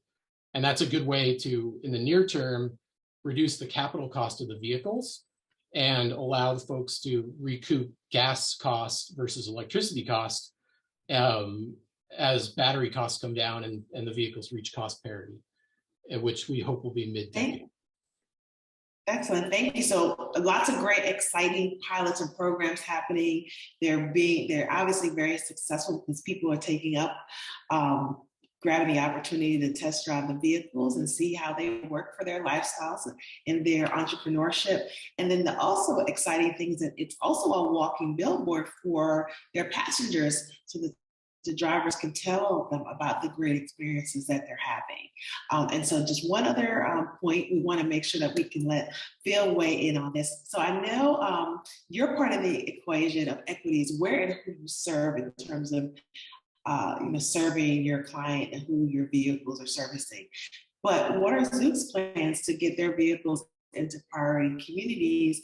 And just how exactly do you plan to work with these different target communities to get riders from all backgrounds into your vehicles? Yeah, it's a great question, and I know we're running up on time here, so I'll be brief, even though this is a really important topic. So, I think a number of things for us. One is whenever people talk about autonomous vehicles, you talk about the operational design domain, the ODD. So you officially usually get permitted for a certain type of a certain part of the city. So, it's really important to focus those early pilots, and then also as you expand throughout the city to focus on priority communities, one, in terms of just having them within the service envelope. But I think the other thing is, like you mentioned, doing outreach, understanding what things do people want? What are people interested in? How can they get comfortable with this kind of technology? And also, what kind of trip needs could we better serve? So one additional point here is that we really want to complement public transit. And so as someone that used to work for a public transportation agency, I know there's a lot of challenges, especially in this post-COVID world. So I think one great area to focus on is how do we partner with those agencies in order to provide some of that first last mile service, and how do we get zero emissions trips going in all of those communities and make it something that we can all benefit from. Exciting. Well, thank you all so much for sharing your expertise and just where you all are in the space around electrification of rideshare. Really exciting things happening, and we can't wait to see and hear more from all of your organizations. So now I'm going to throw it back to you, Mooney, and take it away. Thank you so much, Shelley, and thank you to the panel. Up next, we have our final roundtable for the day called Strategic Investments in Charging, Technology, and Networking. This session is going to be moderated by Orville Thomas, the California State Policy Director at CalSTART. Joining him is Carl Moizolowski, the Vice President of Software Engineering and Products at PowerFlex, Mark Pastrone, COO at Summit Connect, Matt Nelson, Director of Government Affairs at Electrify America, and finally, Paul Stith, Associate Vice President, Global Transportation Initiatives of Strategic Growth at Black & Veatch. Paul kindly is stepping in at the last minute for Heather Donaldson today, who we will miss, but we are very lucky to have you, Paul. Welcome, everyone, and over to you, Orville. Thank you, Muni. Welcome, everyone, and thanks for joining us, especially after lunch and participating via a screen all day. There are conferences on the topic of EV charging that can go on for multiple days, let alone a single panel that we are about to present. So before we jump in, allow me to frame today's conversation. With the massive influx of federal and state funding aimed at supporting EV charging and daily news about the private sector investing more in EV charging companies, today's discussion will be centered on how to strategically and equitably invest funds towards siting infrastructure, hardware, and software solutions. We'll look at these issues from the lens of how to provide the highest value to drivers and the EV ecosystem at large. Let's start with a fun question. I don't know if you're aware, but the lotto has hit over $1 billion. It has caused me to come down with a little bit of lotto fever and think about what I would do with my winnings. Federal and California funding is something similar to the winning the EV infrastructure lotto, since so much new money is coming out and to be available. Now, to our panelists, if I said you could guide every cent of the National Electric Vehicle Infrastructure funding, what would you do? And we'll start with Paul. Hey, and thanks, and again, last minute, but happy to jump in and talk about this moment that we have right before us. Let's not mess it up. So a few guiding principles that I would throw out there from, just being in this for about a decade, is getting infrastructure where it has a chance to be used. So I love the panel and hearing from Adam and Uber and Lyft, and let's get these into some places where they're certainly going to get used. Now let's also get those beacons on the map that show that we can drive from point to point. I know there's some with the funding, we're looking at a certain cadence of having them, but let's get some thoughtful routes out there. If you go back in the day and look in Japan, they built a DC fast charging network, 50 kilowatt, in fact, out to say, look, it's available, and having those beacons out there allow people to have some comfort to be able to drive. So let's get things in the ground soon, and let's keep them up and running. Being disappointed as an early driver out in the wild is not something I want the folks that follow behind the early adopters to find. Thanks, Paul. All right, Matt, you're next up.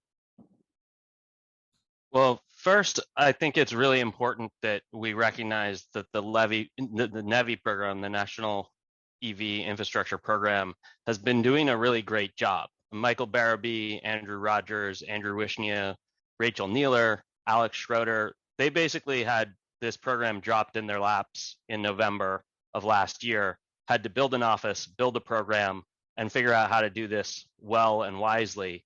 And so far, they're way ahead of kind of the game. Their guidance is good. Their standards are thoughtful. So there isn't a lot of direction there isn't a lot I'm gonna say here that is inconsistent with what they're already doing. Our view is that for NEVI to succeed, it has to get three things right. First, it needs to concentrate investment on ultra fast charging.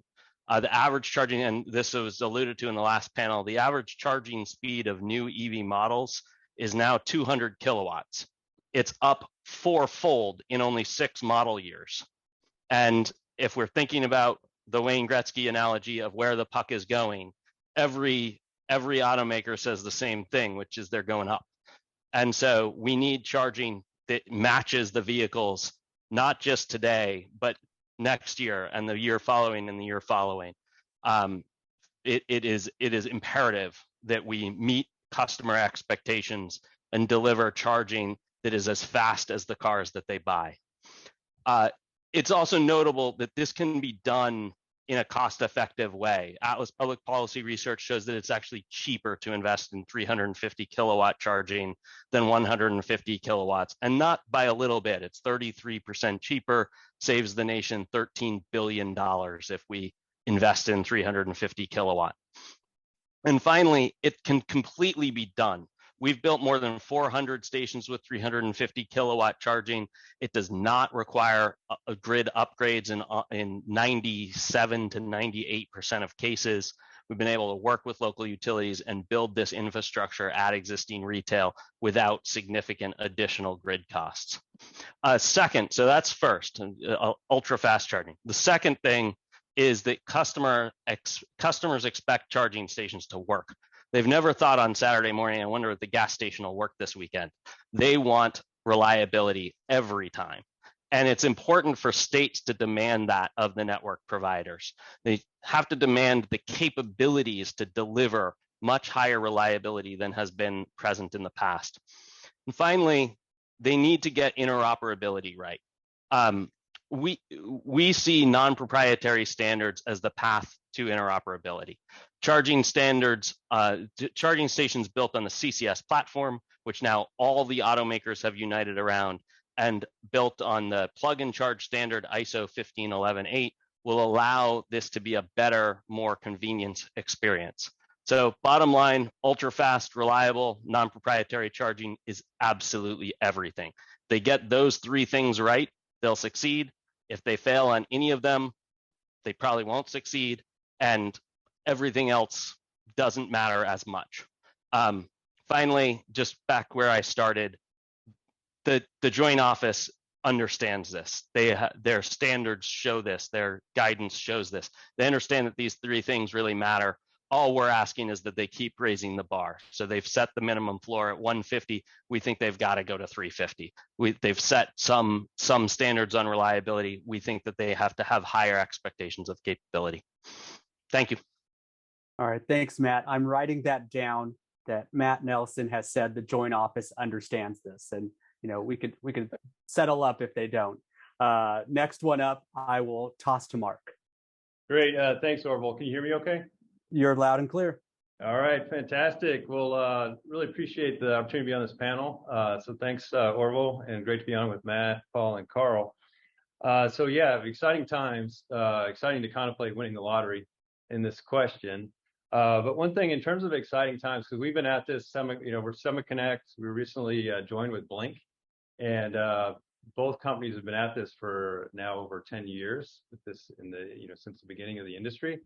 And so we've all been in this early adopter phase for the last 10 plus years. And what's really exciting is I think, we've truly hit the inflection point. So Paul, as you were saying, I think it's up to us now not to mess it up as we go forward, right? And one thing I'll just mention is I thought was kind of an exciting sort of data point. There was a Bloomberg News article a couple weeks ago that said that the U.S. EV sales have now hit 5%. So 5% of new car sales are electric vehicles, and what they were citing is other countries, primarily in Europe, about 18 countries that have hit that 5% point. They then really truly hit the inflection point where they've gone into fast growth and gone quickly to 25%.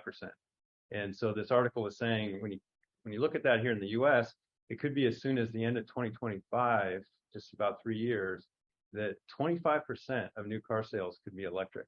So again, exciting times. And so with that, in terms of the use of funding, what I'll add to Paul and Matt's comments is would really encourage balance as we look at this new category of electric vehicles. Really see this as a paradigm shift in fueling vehicles. And part of that paradigm shift is now needing to fuel when the car is parked, more like your cell phone in terms of charging your cell phone. So that's the need for chargers at home, at work, public, retail, in addition to the fast chargers that Matt was talking about, which are very much needed. So would very much encourage, the funding to encourage that balanced approach for this new category of fueling. So that's number one.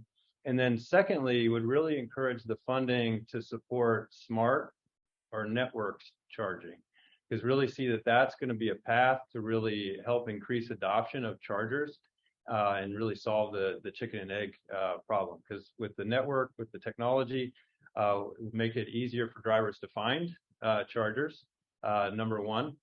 Then they can check availability for wherever they're looking to charge.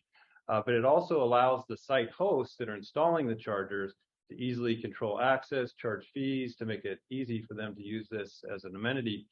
And then the third category, I think that's going to be very important for the network or smart technology, is energy management. Because this is really, as they say, the biggest thing to hit the grid since air conditioning is electric vehicles, right?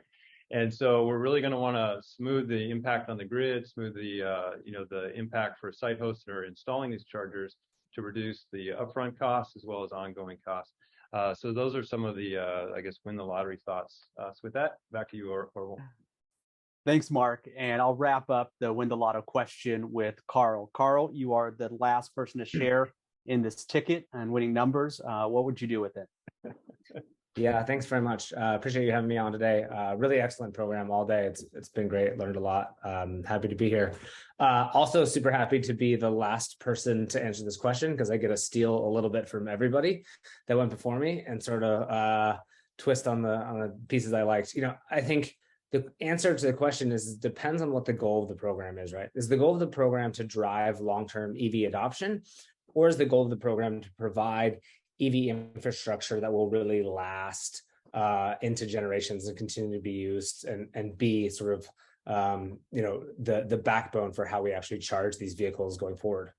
I think Paul's statement around providing this beacon and providing a pathway so that people can see where they're going to charge, how they're going to get from point A to point B is really important, particularly if you take the approach of the first half of that, which is, hey, we're going to provide infrastructure that's going to drive adoption.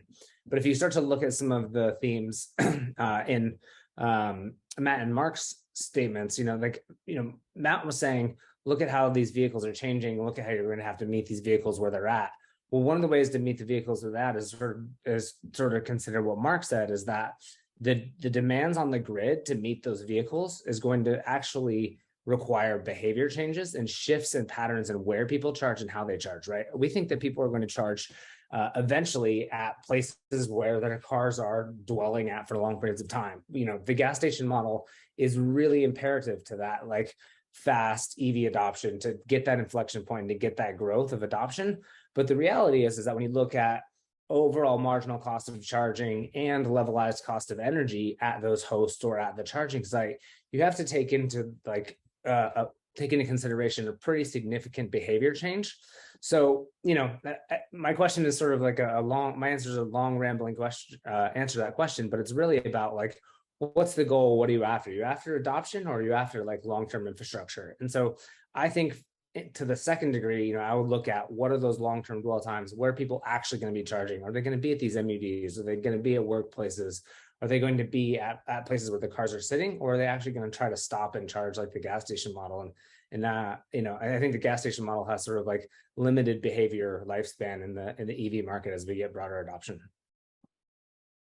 Thanks, Carl. And I'm excited that we have heard from each one of y'all, because it is going to provide the foundation for a very exciting kind of topic and panel that we have going on. Now that we've put our thinking caps on and we know our sound works, let's get to some of the first questions. Early stage investments in pilot or demonstration projects often allow us to achieve replicable successes. I think of it as seed money for a startup. So as the federal and state government consider projects to fund, do you have any examples of pilot programs that you can and want to share, and key metrics, or how specifically the injection of funding would allow the project to come to fruition? And we'll switch it up a little bit. I'll go Matt, Paul, Carl, Mark. Well, in Electrify America, we see a tremendous opportunity to grow and reform and modernize the incentive regimes that exist out there today. When we think about it, the incentives that were put into place for EV charging were pilots. They were small scale for a nascent industry, and they really need to be modernized to meet this really exciting, unique moment so we can transition towards electrification on a widespread basis. As was just noted, we're at 5% of the market now. This is a growing space. As many of the folks on this call probably know, about 80% of the projects in the California Cal EVIP program, which is the primary incentive program in the state, have never been built. And the program has awarded the funds, but the projects haven't come to fruition. And there's also been a lot of dedication of those funds to projects that are not ultra fast, don't rely on non-proprietary standards, and have reliability issues. And we think that there are a lot of lessons that can be learned from this pilot period. The program has also been oversubscribed within minutes of each solicitation being opened. It gets oversubscribed and then closes out.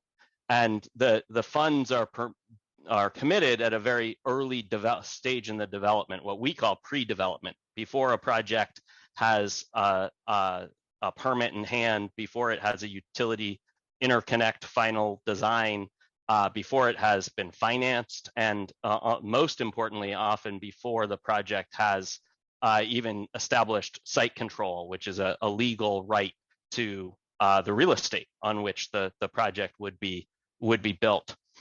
We are super optimistic that California has recognized that this reform needs to happen. You're seeing really good things coming out of California Energy Commission and the Center for Sustainable Energy, which is the program administrator, that they understand these lessons learned and will reform the program in what they're calling 2.0 or Cal EVIP 2.0. And that is a very, very positive sign that these lessons are being learned at that organization. Of course, Orville, your organization, CalSTART, has similar work in the heavy duty and medium duty space that is similarly applying these lessons learned and getting these incentives to be aligned with where the industry is today. So we're very optimistic. We're pushing really hard to see the push towards program design that is focused on ultra fast, reliable, non-proprietary charging. We think that can be accomplished in the near term here. We're looking forward to the process as we go into the second half of this year. All right, Paul. So great input, Matt. I mean, it basically is, we're excited about design, engineering, and deploying. We do a lot of upfront work. But when you look at the stats that we've deployed something like 2 out of every 5 DC fast charging heads in North America for our clients, such as Tesla, Electrify America, and others, we're in doer mode, right? Let's just get this job going. So I think that we get frustrated a little bit, and I as an EV driver, on watching all of the pilots and then not getting rapid learnings in place in order to get that infrastructure into build mode, shovel ready. Don't grab the funds and sit on them with multiple years in order to build. And California West Coast Highway is kind of getting there, but look at Oregon, look at Washington State, and early on that basically those states took that initiative, said let's just get going, and they did develop and build those. So with that, I'll just kind of stop there, and I'm going to go international. So I had the pleasure of speaking and attending EVS 35 in Oslo, but on the way I stopped in Stockholm. So now their adoption is not 70% where we see Oslo and Norway right now, but in Stockholm, they're experiencing everything. And by the way, all of the room for what Carlos described about where those vehicles are going to rest, the high power, Matt, that you're describing on the corridors, they're in the middle of a huge upswell of uptake, and they're trying to get ahead of where they're going to continue to build. But I had the pleasure of visiting sites that are like hundreds, and there's one coming online, 1,000 chargers in a garage for families where they live. And I think that when we had a chance to engage with the Stockholm city leaders on EV, they express the same kind of frustrations that we exactly see here in the States. It's like, don't create a program that allows loopholes. Don't allow for folks to sit on those funds and not keep moving. And also encourage the best of the models that have some longevity and some sustainability into when those things get up and running. So frankly, skin in the game for the private sector who come and look at, the nodding Matt, of course, look at Electrify America is coming to the table where you're going to be moving the needle forward faster because you've got skin in the game and you've got, market share and you're ready to get going. So I think we want to look not always here in the States and not always in California, which I recently moved. I'm up in Washington now. For look at what's been happening in London, look at what's been happening in Stockholm, look what's happening in Oslo for actual successful high adoption case geographies. And then we can, look and aspire to catch up. Thanks, Paul. Now, Carl. Yeah, I mean, I think the theme that you're going to hear sort of overriding on this is let's focus on pilots where we actually get like cycles of learning and we get things done and we get stuff in the ground, right?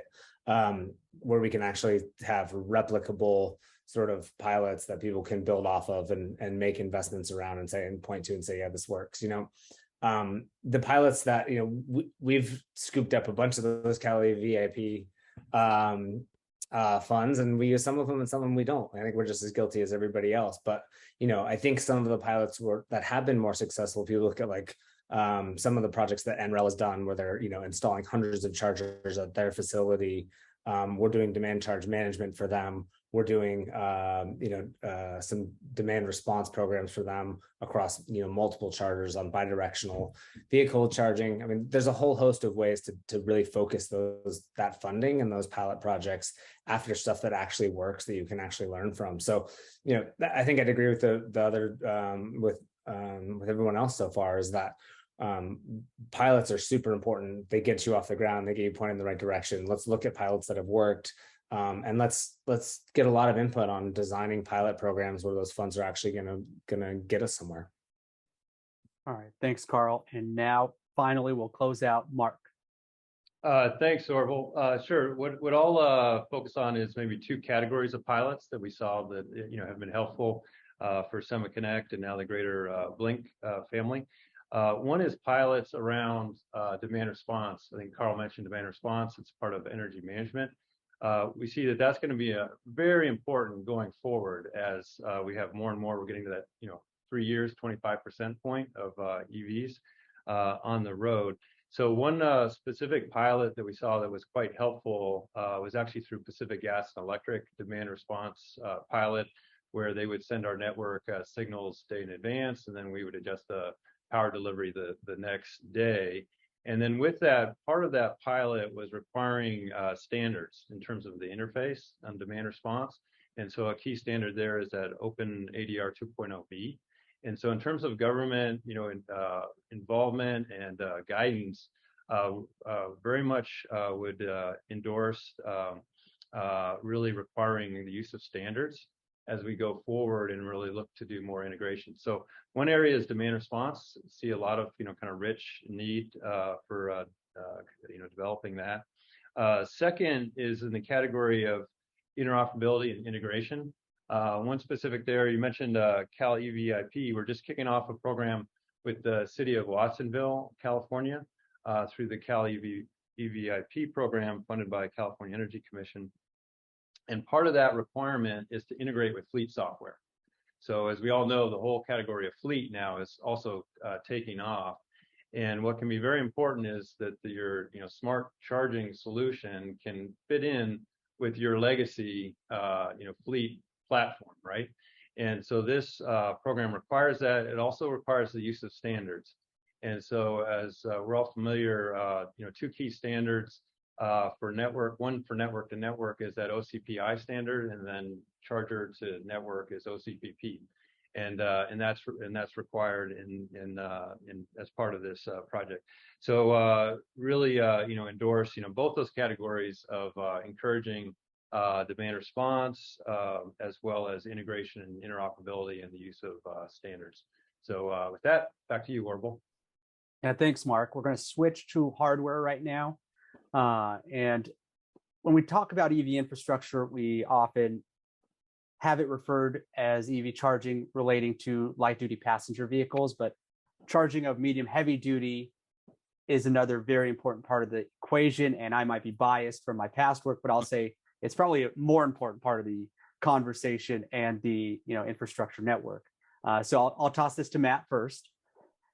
Can any of the existing EA network or hardware be used towards medium heavy duty vehicles? And then is there opportunity to have chargers that can be used for light duty, medium duty, and heavy duty, considering what the government is trying to do with funding and manufacturing grants? So first, absolutely, Electrify America chargers are used for medium and heavy duty. We've partnered with YOLO Transit and SAC-RT, or Sacramento Regional Transit, and are the primary charging supplier for their fleet of multiple different manufacturers of transit buses, and they operate in the greater Sacramento area and are charged every night and along the route by Electrify America stations. Last year, we also announced the Green City Initiative in the Port of LA and Long Beach, and it will focus on specifically building charging infrastructure for drayage trucks. We actually announced the first major project associated with that, which is a charging station for NFI Industries, which is a major trucking company, where we're going to actually build the largest charging station ever built in the United States for drayage trucks, with more than 34 ultra-fast chargers, solar canopies, battery storage on site. Very comprehensive project that we're doing with NFI, supporting their drayage vehicles.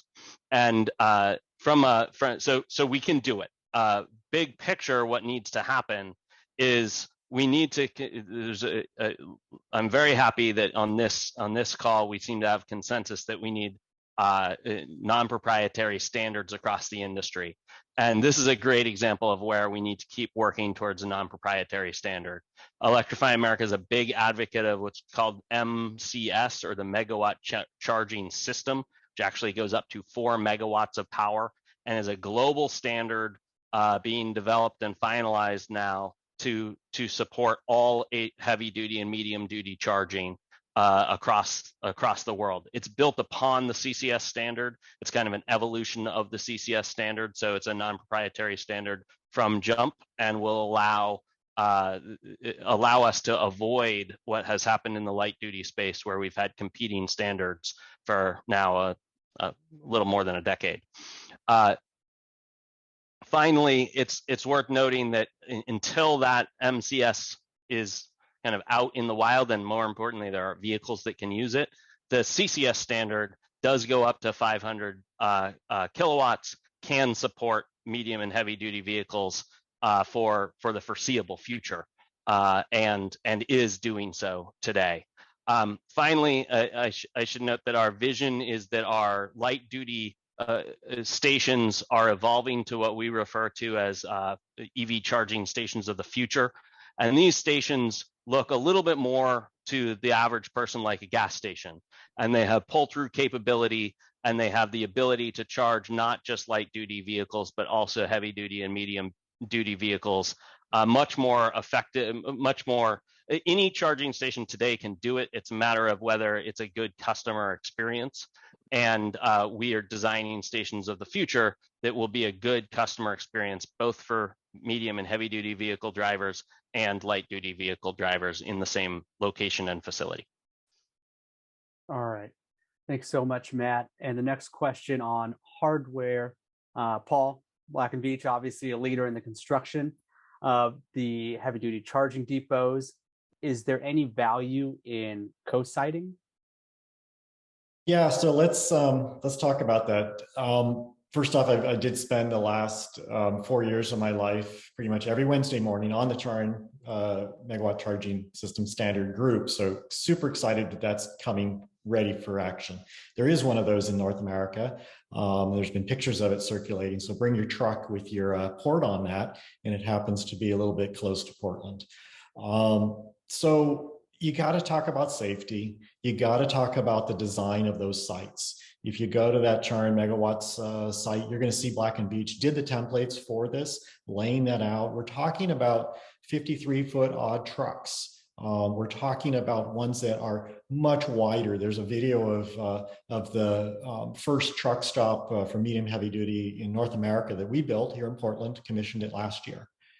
Those aisles are huge. There's a Chevy Bolt behind Nate's shoulder. It's half of the width of a semi truck, basically. So you've got to look at the space requirements, both in the width and the length. You also got to look at important things as the power levels go up, the cable lengths. We worked diligently to pick a spot on every large, medium, heavy-duty truck going forward where that charge port's going to be. Imagine wrangling 3,000 amps into a cable that's cooled and weighs a few pounds every meter or so. You really have to focus on that. So I think that there's a lot of aspirations. There's a lot of deal making going on. We're working on sites that are going to be 5, 10, 25 megawatts. And by the way, we are on JETSI as well. We happen to be doing the Schneider National portion of that project that was awarded. So, we're right there. We've been doing high power charging for trucks since 2017. And a baby charger on that project for Daimler Innovation, by the way, was 150 kilowatts. So you kind of want to look at the size of these batteries and where things are going and get an appreciation of that. So can you share? Maybe. You can share truck charging with light duty vehicles safely, hopefully, in operations. Look at that. Taking light duty charging and having trucks pull in is a disaster. And there are a number of those things where the truck takes up all of the spaces in a location. Look at what Tesla goes and pulls their semi. They have to take the trailer off and then scooch it over into and then plug into a few of those charging ports. So you got to look at the realities of it. I'm a big fan of power sharing. If we're going to have multi-megawatt sites, we're going to co-locate storage. Maybe we have acreage in a rural location or large logistics provider that can fit 5 megawatts on their roof. Because the roof is that large, then we should be looking for power sharing. Not necessarily the same physical space, but rather chargers that have pedestals that utilize the big business as far as switchgear and grid access. All right, thanks, Paul. And now we're going from hardware to software. Mark, for you, what is the most valuable for your customers as station owners and drivers when it comes to your software suite? And then is there a place for government to fund the development of software, or is that the role exclusively to the company? No, thanks for that, Orville. I would put it into maybe 3 categories, and is where we see drivers finding a lot of value. I should say drivers and site hosts that are installing chargers as well, value in the software. One for the drivers is the ability to find chargers. To use the apps that are available in the industry to easily find where public charging is available, and then to get up-to-date current information on pricing and availability, and then to be able to easily start and pay for a session all on the app. So that really endorses is very useful for the drivers. For the site hosts, what we're finding there is kind of the 2 of the key requirements there is the ability to control access and then to charge prices for the use of the chargers. In terms of the ability to control access, typical example there would be a workplace that may want employees to use these chargers, and so they are controlling access to the group of employees. They may provide it for free as an employee benefit, but they want to control access. And then the other is the ability to easily charge fees, because again, this is a new amenity, whether this could be a multifamily and apartment location, could be a office location, could be a shopping center. So you want to make it easy for the site host to charge fees. So those are 2 of the categories. A third category, though, that would really, again, encourage as important for the future is energy management, load management. And so that's where I see that the government can really motivate through requirements the use of software and protocols that really enable smart, energy management. An example that we're going to start to see at an application like multifamily is many apartments today are installing these chargers for shared use. What we're going to start seeing more and more of is dedicated chargers for tenants. And as then these apartments are going from the 5 to 10 chargers to 30 to 40 chargers in a 250 unit apartment building, they're going to need a means of really easily managing that power. As Paul was talking about power share on the high power DCFC, we see it's also going to be important for routine charging, both managing peak power for the site, for the panel level, circuit level, but also sharing that power. So now you have 30 tenants in an apartment building. In that example, you need a smart way of sharing that power that's going to give the drivers at the in the morning when they leave and go to work, that they feel happy that they're fully charged, that their neighbor didn't take their take their charging session. So really endorse requirements that again require smart network charging, that require the use of load management as part of the program. And then the other category that I would mention in terms of encouraging smart charging software is fleet. To really enable these fleet customers, these large managers of fleet vehicles to be able to easily deploy the charging infrastructure needed. You're going to need also very smart software that will do things like provide alerts to the fleet manager, because now you're requiring on these chargers for the mission of the vehicle the next day, right? And so if the driver comes home at the end of the shift, maybe a single family home or maybe back to the depot, it's critical that that driver plugs in, right? And then doesn't just park and leave. And so that there's got to be some smart software there to confirm that, yeah, that was plugged in. And then in the morning, when the driver unplugs, it's confirmation that that vehicle is fully charged and it's ready to do the mission the next day. So those are two categories in particular that I see that are very robust areas for growing this industry, is energy management, and then the fleet software as that whole category takes off. So back to you, Orville. Thank you. Yeah, thanks, Mark. And we'll wrap our panel with Carl. Same question, Carl. Is there a place for government to fund software solutions? And if there is, what do you think they are? Yeah, I feel like Mark teed that one up for me, because all of those categories that he mentioned is exactly what PowerFlex does today. So from a software perspective and the value perspective, we're hyper focused on the energy management. We're focused on the impending doom to the distribution grid when we get to that 20, 30, 40% EV adoption and everybody's trying to plug in and charge at once. And there's not, there's not capacity at a facility or capacity at a distribution grid or at a residential transformer to manage all of those vehicles trying to charge at once. So that's what PowerFlex does. We think we've solved those problems on all those levels, on workplace charging, on MUDs, on even on like just transformer sharing from a residential standpoint. And so to answer the second part of that question, what is the government role in that? I think government funding software projects is a little rough, but I think government funding pilots and funding demonstration projects where you can actually show how that software works, you can get some cycles of learning around that software, and you can deploy it for everybody to sort of build off of for as in the patent sense on prior art, and to really advance the whole level of the industry, I think is where government's role in that is. I also agree that requiring non-proprietary standards, 15.11.8, all those things that have been talked about for a while on this panel, I think those are important pieces that the government can play as well, right? And sort of pushing along those standards while funding demonstration for those software projects. All right. Well, thanks, Carl. And thank you to all the other panelists.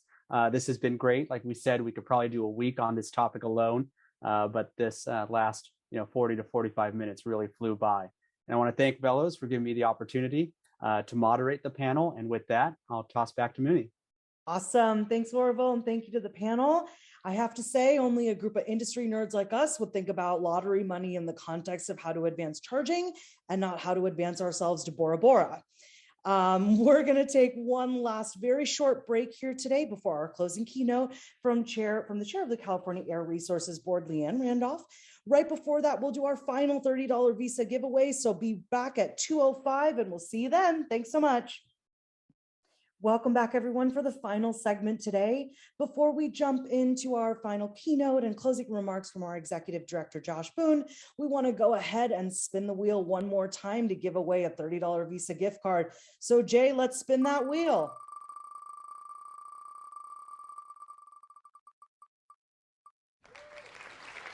Congratulations, Aaron August, who is actually a board member of Veloz and also one of our speakers. So we'll probably spin that wheel again and reach out to one of you later today via email and let you know.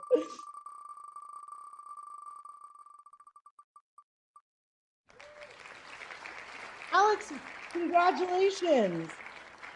All right, everyone, to close out today's summit, we are incredibly lucky to have Leanne Randolph, chair of the California Air Resources Board since 2020 and a member of Veloz's Public Policy Board.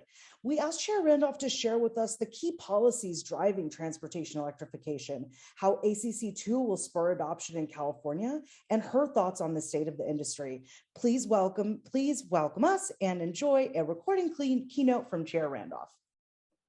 Good afternoon. It's great to be here to close out today's summit, and thank you for having me. This is a really big year for CARB and for California in our work to address pollution and the climate crisis. The policies and regulations we are developing this year are going to set the stage for the next 2 decades as we transition our society and economy definitively away from combustion. Decarbonizing our transportation system is central to this work. And light-duty vehicles will be one of the first sectors to complete the transformation, with Governor Newsom's 2035 goal of 100% new zero-emission vehicle sales just 13 years away. CARB will be drawing on our tried and true policy strategies to realize this vision. Strong enforceable regulations that send clear market signals to manufacturers alongside strategic investments that support technology development and deployment and ensure an equitable transition to zero-emission vehicles. Advanced Clean Cars 2, the next generation of CARB's light-duty vehicle standards, is the regulatory piece of this strategy. The past 3 decades of regulation at CARB catalyzed the development of the clean car market, motivating manufacturers to both make internal combustion engines cleaner and to develop zero-emission technology. The first hybrid car and plug-in hybrids were introduced in the years following the passage of CARB's first zero-emission vehicle standard in 1990. In 2012, the first iteration of our Advanced Clean Cars regulation spurred development of new ZEV technology and laid out a path to our 2025 ZEV sales target, which, as you know, we have already met and exceeded several years ahead of schedule, with ZEVs and plug-in hybrids making up 16% of sales in the first quarter of this year. The early 2010s also marked the founding of the Plug-in Electric Vehicle Collaborative, the predecessor of Veloz, which set the tone for an institution that welcomed all players involved in moving cars to zero emission. California's history of market-driven ZEV regulations has also transformed the state into an incubator for the development of ZEV technology and manufacture. Alongside our regulatory requirements, actions by many partners here today, from innovative developments in ZEV technology, to bold target setting by manufacturers, to dedicated work by our public and private partners on expanding charging and fueling systems, to Veloz's public awareness campaigns, have all combined to accelerate the electrification of California's light-duty fleet. The industry has responded rapidly to this confluence of market pressures, consumer demands, and regulatory requirements. Leading automakers have now announced electrification plans far beyond what many of us would have imagined even a few years ago. Now we are on the cusp of going all the way to zero.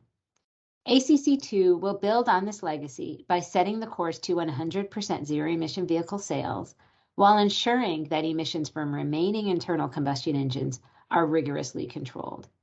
ACC2 is designed to ensure that customers can successfully replace their traditional combustion vehicles with new or used ZEVs and plug-in hybrids, and that all customers have access to zero-emission vehicles that both meet their transportation needs and protect the emission benefits of the program.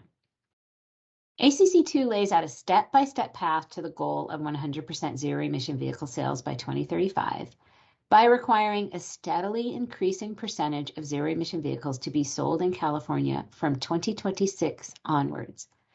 The proposed percentages will keep automakers on an achievable path to the 100% requirement while providing appropriate flexibilities along the way. Over the multi-year development process for the proposed regulation, staff have in fact increased the percentage requirements for ZEV sales from their initial proposal due to latest automaker projections. Automakers representing the majority of California's vehicle markets have made significant commitments to electrification, which we applaud, with targets ranging from 50% to 100% zero-emission vehicle sales as soon as the 2028 model year. These bold targets bolster the state's efforts to achieve electrification as fast as possible. In addition to setting out year-by-year ZEV sales requirements, ACC2 is designed to ensure that the ZEVs being sold are robust and well-engineered to provide customers with the features and the confidence to replace their combustion vehicles.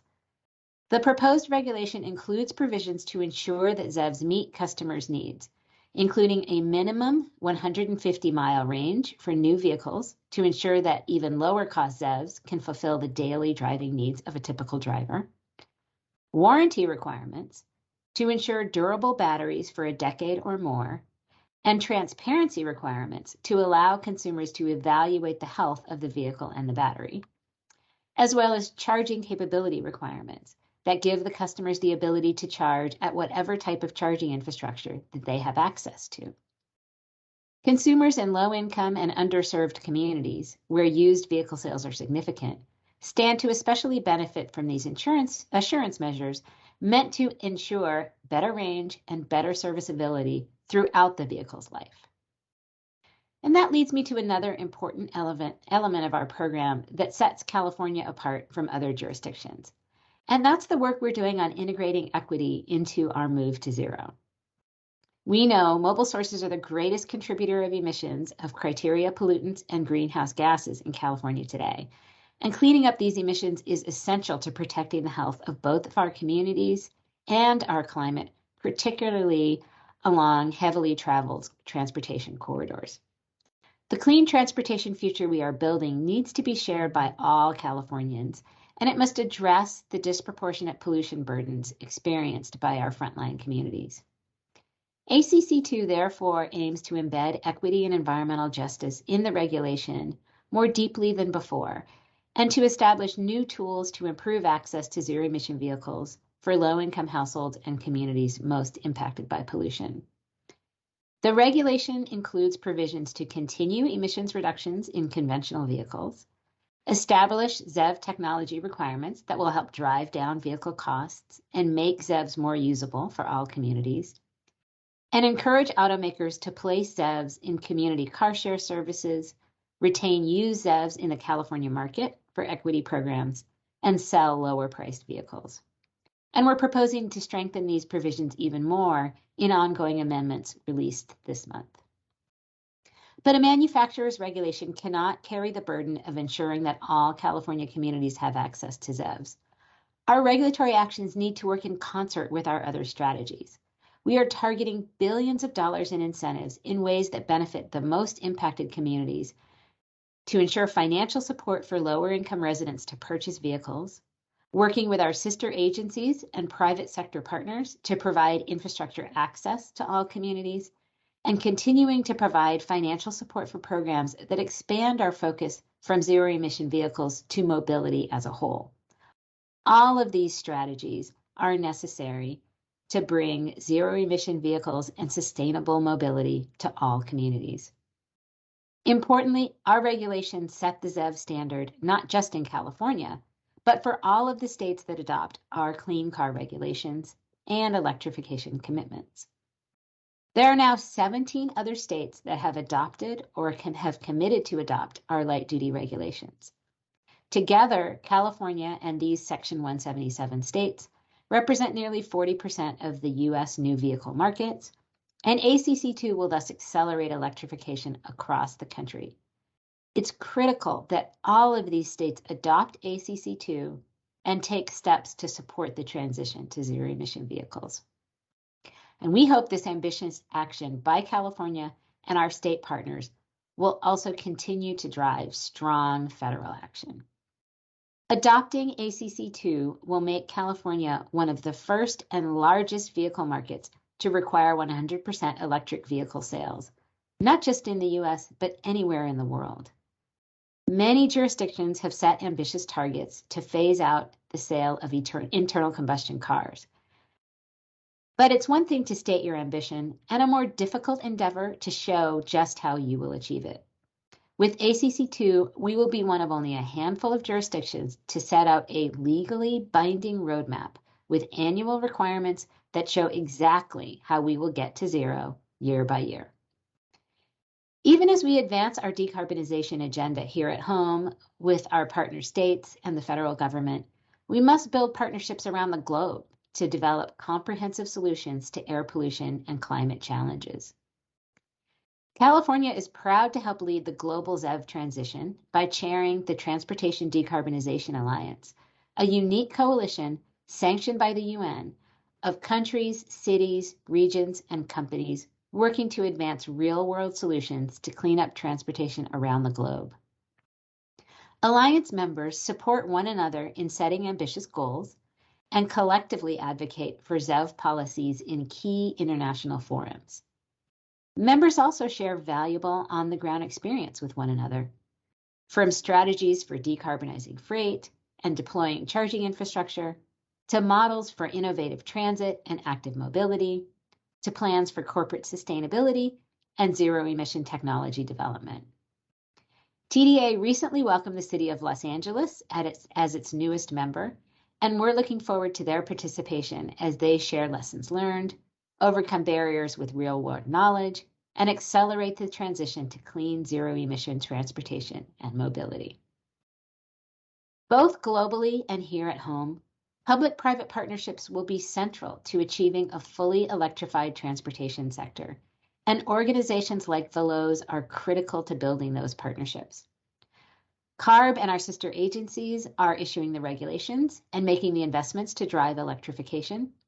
Automakers and EVSE providers are developing the vehicles and charging infrastructure, but we need consumers on board to bring those efforts to fruition. Veloz has been a leader in raising consumer awareness and building enthusiasm for zero-emission vehicles, and it'll be important for Veloz and its members to continue to engage in these efforts.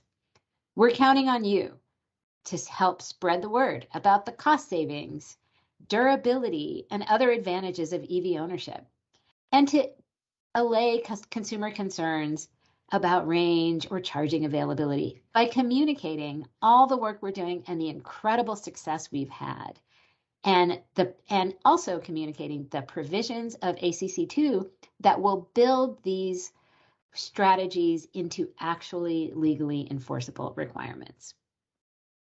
The CARB board held its first hearing on ACC2 in June, and we are slated to adopt the final regulation in August. We released a 15-day amendment package a few weeks ago, and the deadline for comments on that package is tomorrow. So if you have feedback you'd like to share with us, please get that in as soon as possible. I look forward to continuing to work with all of you as we build a clean transportation future together. Thank you for all of the work that you all do on behalf of communities and the climate. Thank you. Thank you so much, Chair Randolph, for providing the closing keynote for us today. We know you're extra busy these days and appreciate your time and engagement. Before we close out the summit, allow me to share a few key short takeaways from what we learned from our speakers. One, all parts of the EV ecosystem, automakers, utilities, rideshare providers, and charging companies are primed to take the next step forward to mass adoption of EVs. The tipping point has arrived. 2, the opportunities to collaborate together enacting policy, delivering programs, and leveraging investments, including those investments in charging infrastructure that we talked about earlier, will only further spur consumer adoption. 3rd, consumer education is a critical piece of the puzzle that requires investments by the public and private sectors. On that note, stay tuned for Veloz's Electric for All campaign coming up in the fall. And 4th, ensuring equity in the electrification revolution means that all parts of the industry have to thoughtfully serve all communities. Finally, in listening to the sheer wealth of knowledge that our speakers shared today, it strikes me that every single speaker was from a Veloz member organization, and we are honored to have them in our Electric for All movement and in the industry. They each brought world-class expertise to our summit today and are our EV superheroes. I want to thank all of you in the audience for joining us today. I know it was a long day. Many of us on today's Zoom line have been working towards transportation electrification for many years, and we are thrilled to be partners with you in this exciting industry. Thank you also to the entire Veloz staff. A special call out to Muni Krishna for managing and emceeing today's summit. Didn't she do a great job? And our logistics partners at Social Enterprises for all of your efforts to deliver a successful summit. Shortly, we will share a survey with all of you as soon as the Zoom closes. Please be sure to complete that with your feedback about today so we can continue to offer you the most meaningful summits in the future. And stay tuned because we will be launching the dates for our next summit very soon. Thanks again, and I hope you have a wonderful afternoon.